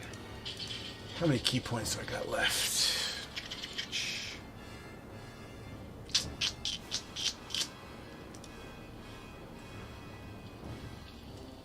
Shit. Yeah, he's gonna take it. He'll take it. And then you do 1d4 additional. Yeah, it's 13 and then an additional d4 for a total of 14 damage. Oh. And then I will use my Cavalier ability to mark him. If he makes an attack within a creature that is not me, he has disadvantage. Okay. And Would that be will your turn? Yes. Fedivin. All right.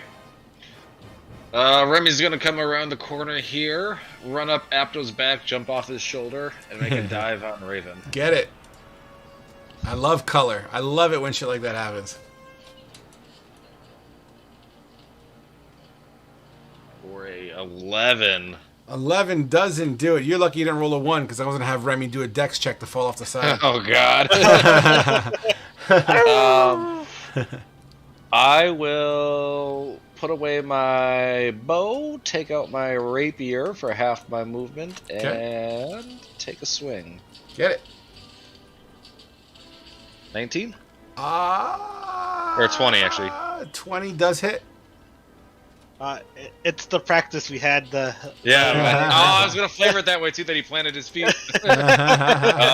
5 damage. 5 damage. Amazing. Raven, as you dig into Raven, he looks visibly oomphed. He's bleeding. His mask is kind of to the side a little bit, and I'm trying to get a fucking view on the token so I can change the fucking color. Son of a bitch. There we go. Ugh. You don't deserve this power. Damn it, Raven! It doesn't have to be this way. Sasano, you're up. I mean, I'm sorry. Are you done with that turn, Fedivin? Yeah, done. Okay, yeah, okay. Sasano, you're up. Ring around the rosy. Sasano, MVP. That's 30 feet right there.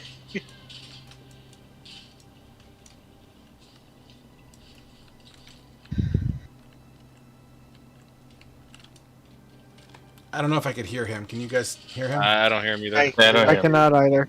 I think he's. I'm assuming he's taking a shot with the Oh longbow. yeah, I was Yeah. muted. Sorry. Yeah. Fighting spirit, arrow to the face. Oh my God. 19 absolutely hits.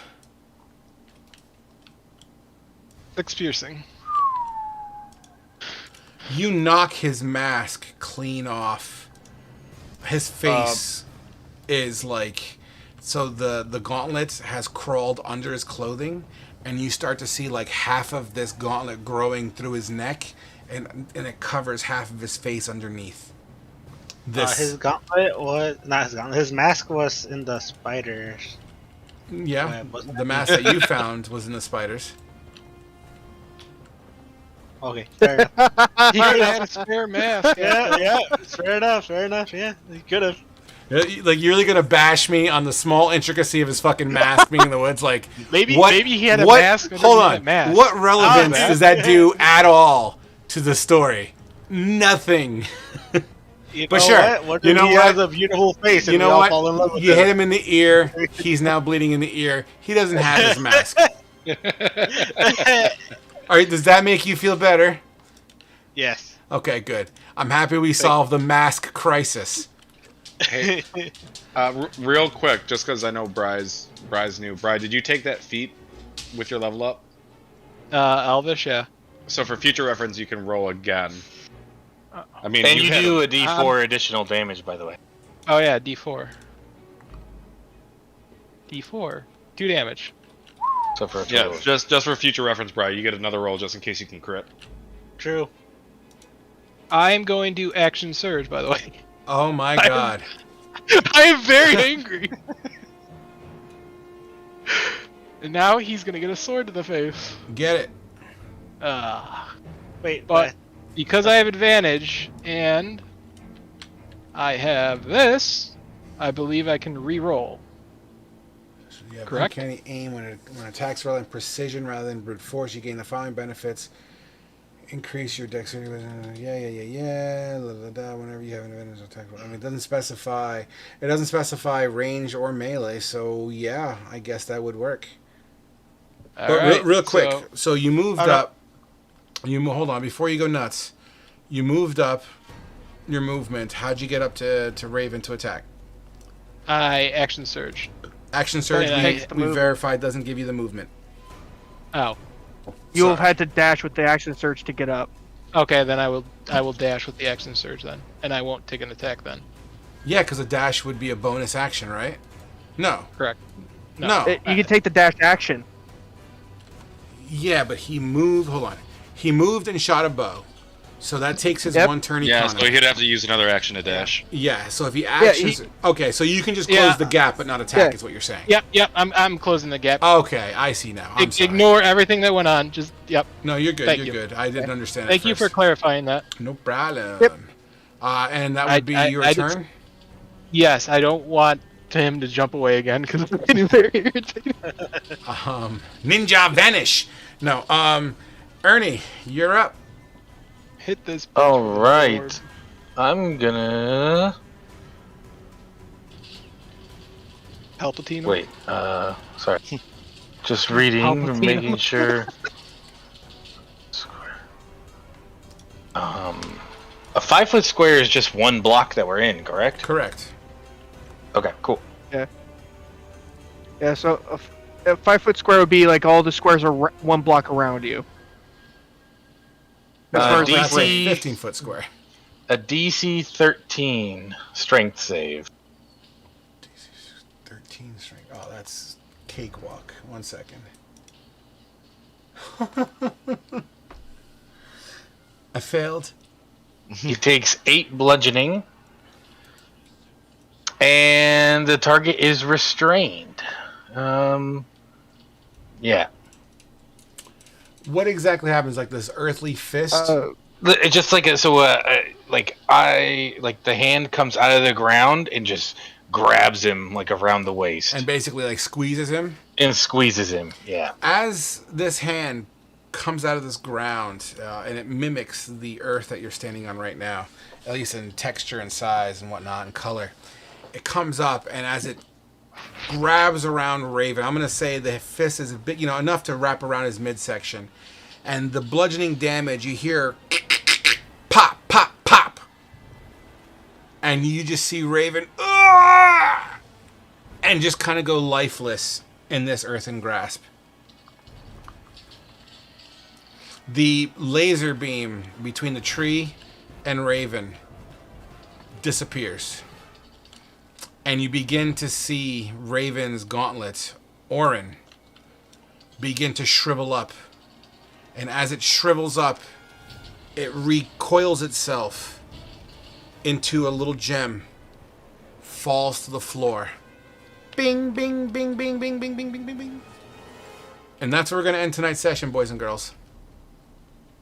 Nice. All right. Awesome. Nice. Can ring around the rosy. Hey. I did chromatic orb only one time that fight. Yeah, you should have lightning shocked him. That was a much faster fight than I anticipated. But I think everything happened as it should. I hope you like the map. It's No, that was cool. Honestly, I like the way how the fight went because he fucking literally dodged half of our shit. Oh my god. Yeah. yeah. And unfortunately, he's still a monk, and they don't have much health. So, but their defenses God are for pretty that. decent. But nevertheless, guys, I'm gonna kill a stream. We'll have our after action, and then we will chit chat.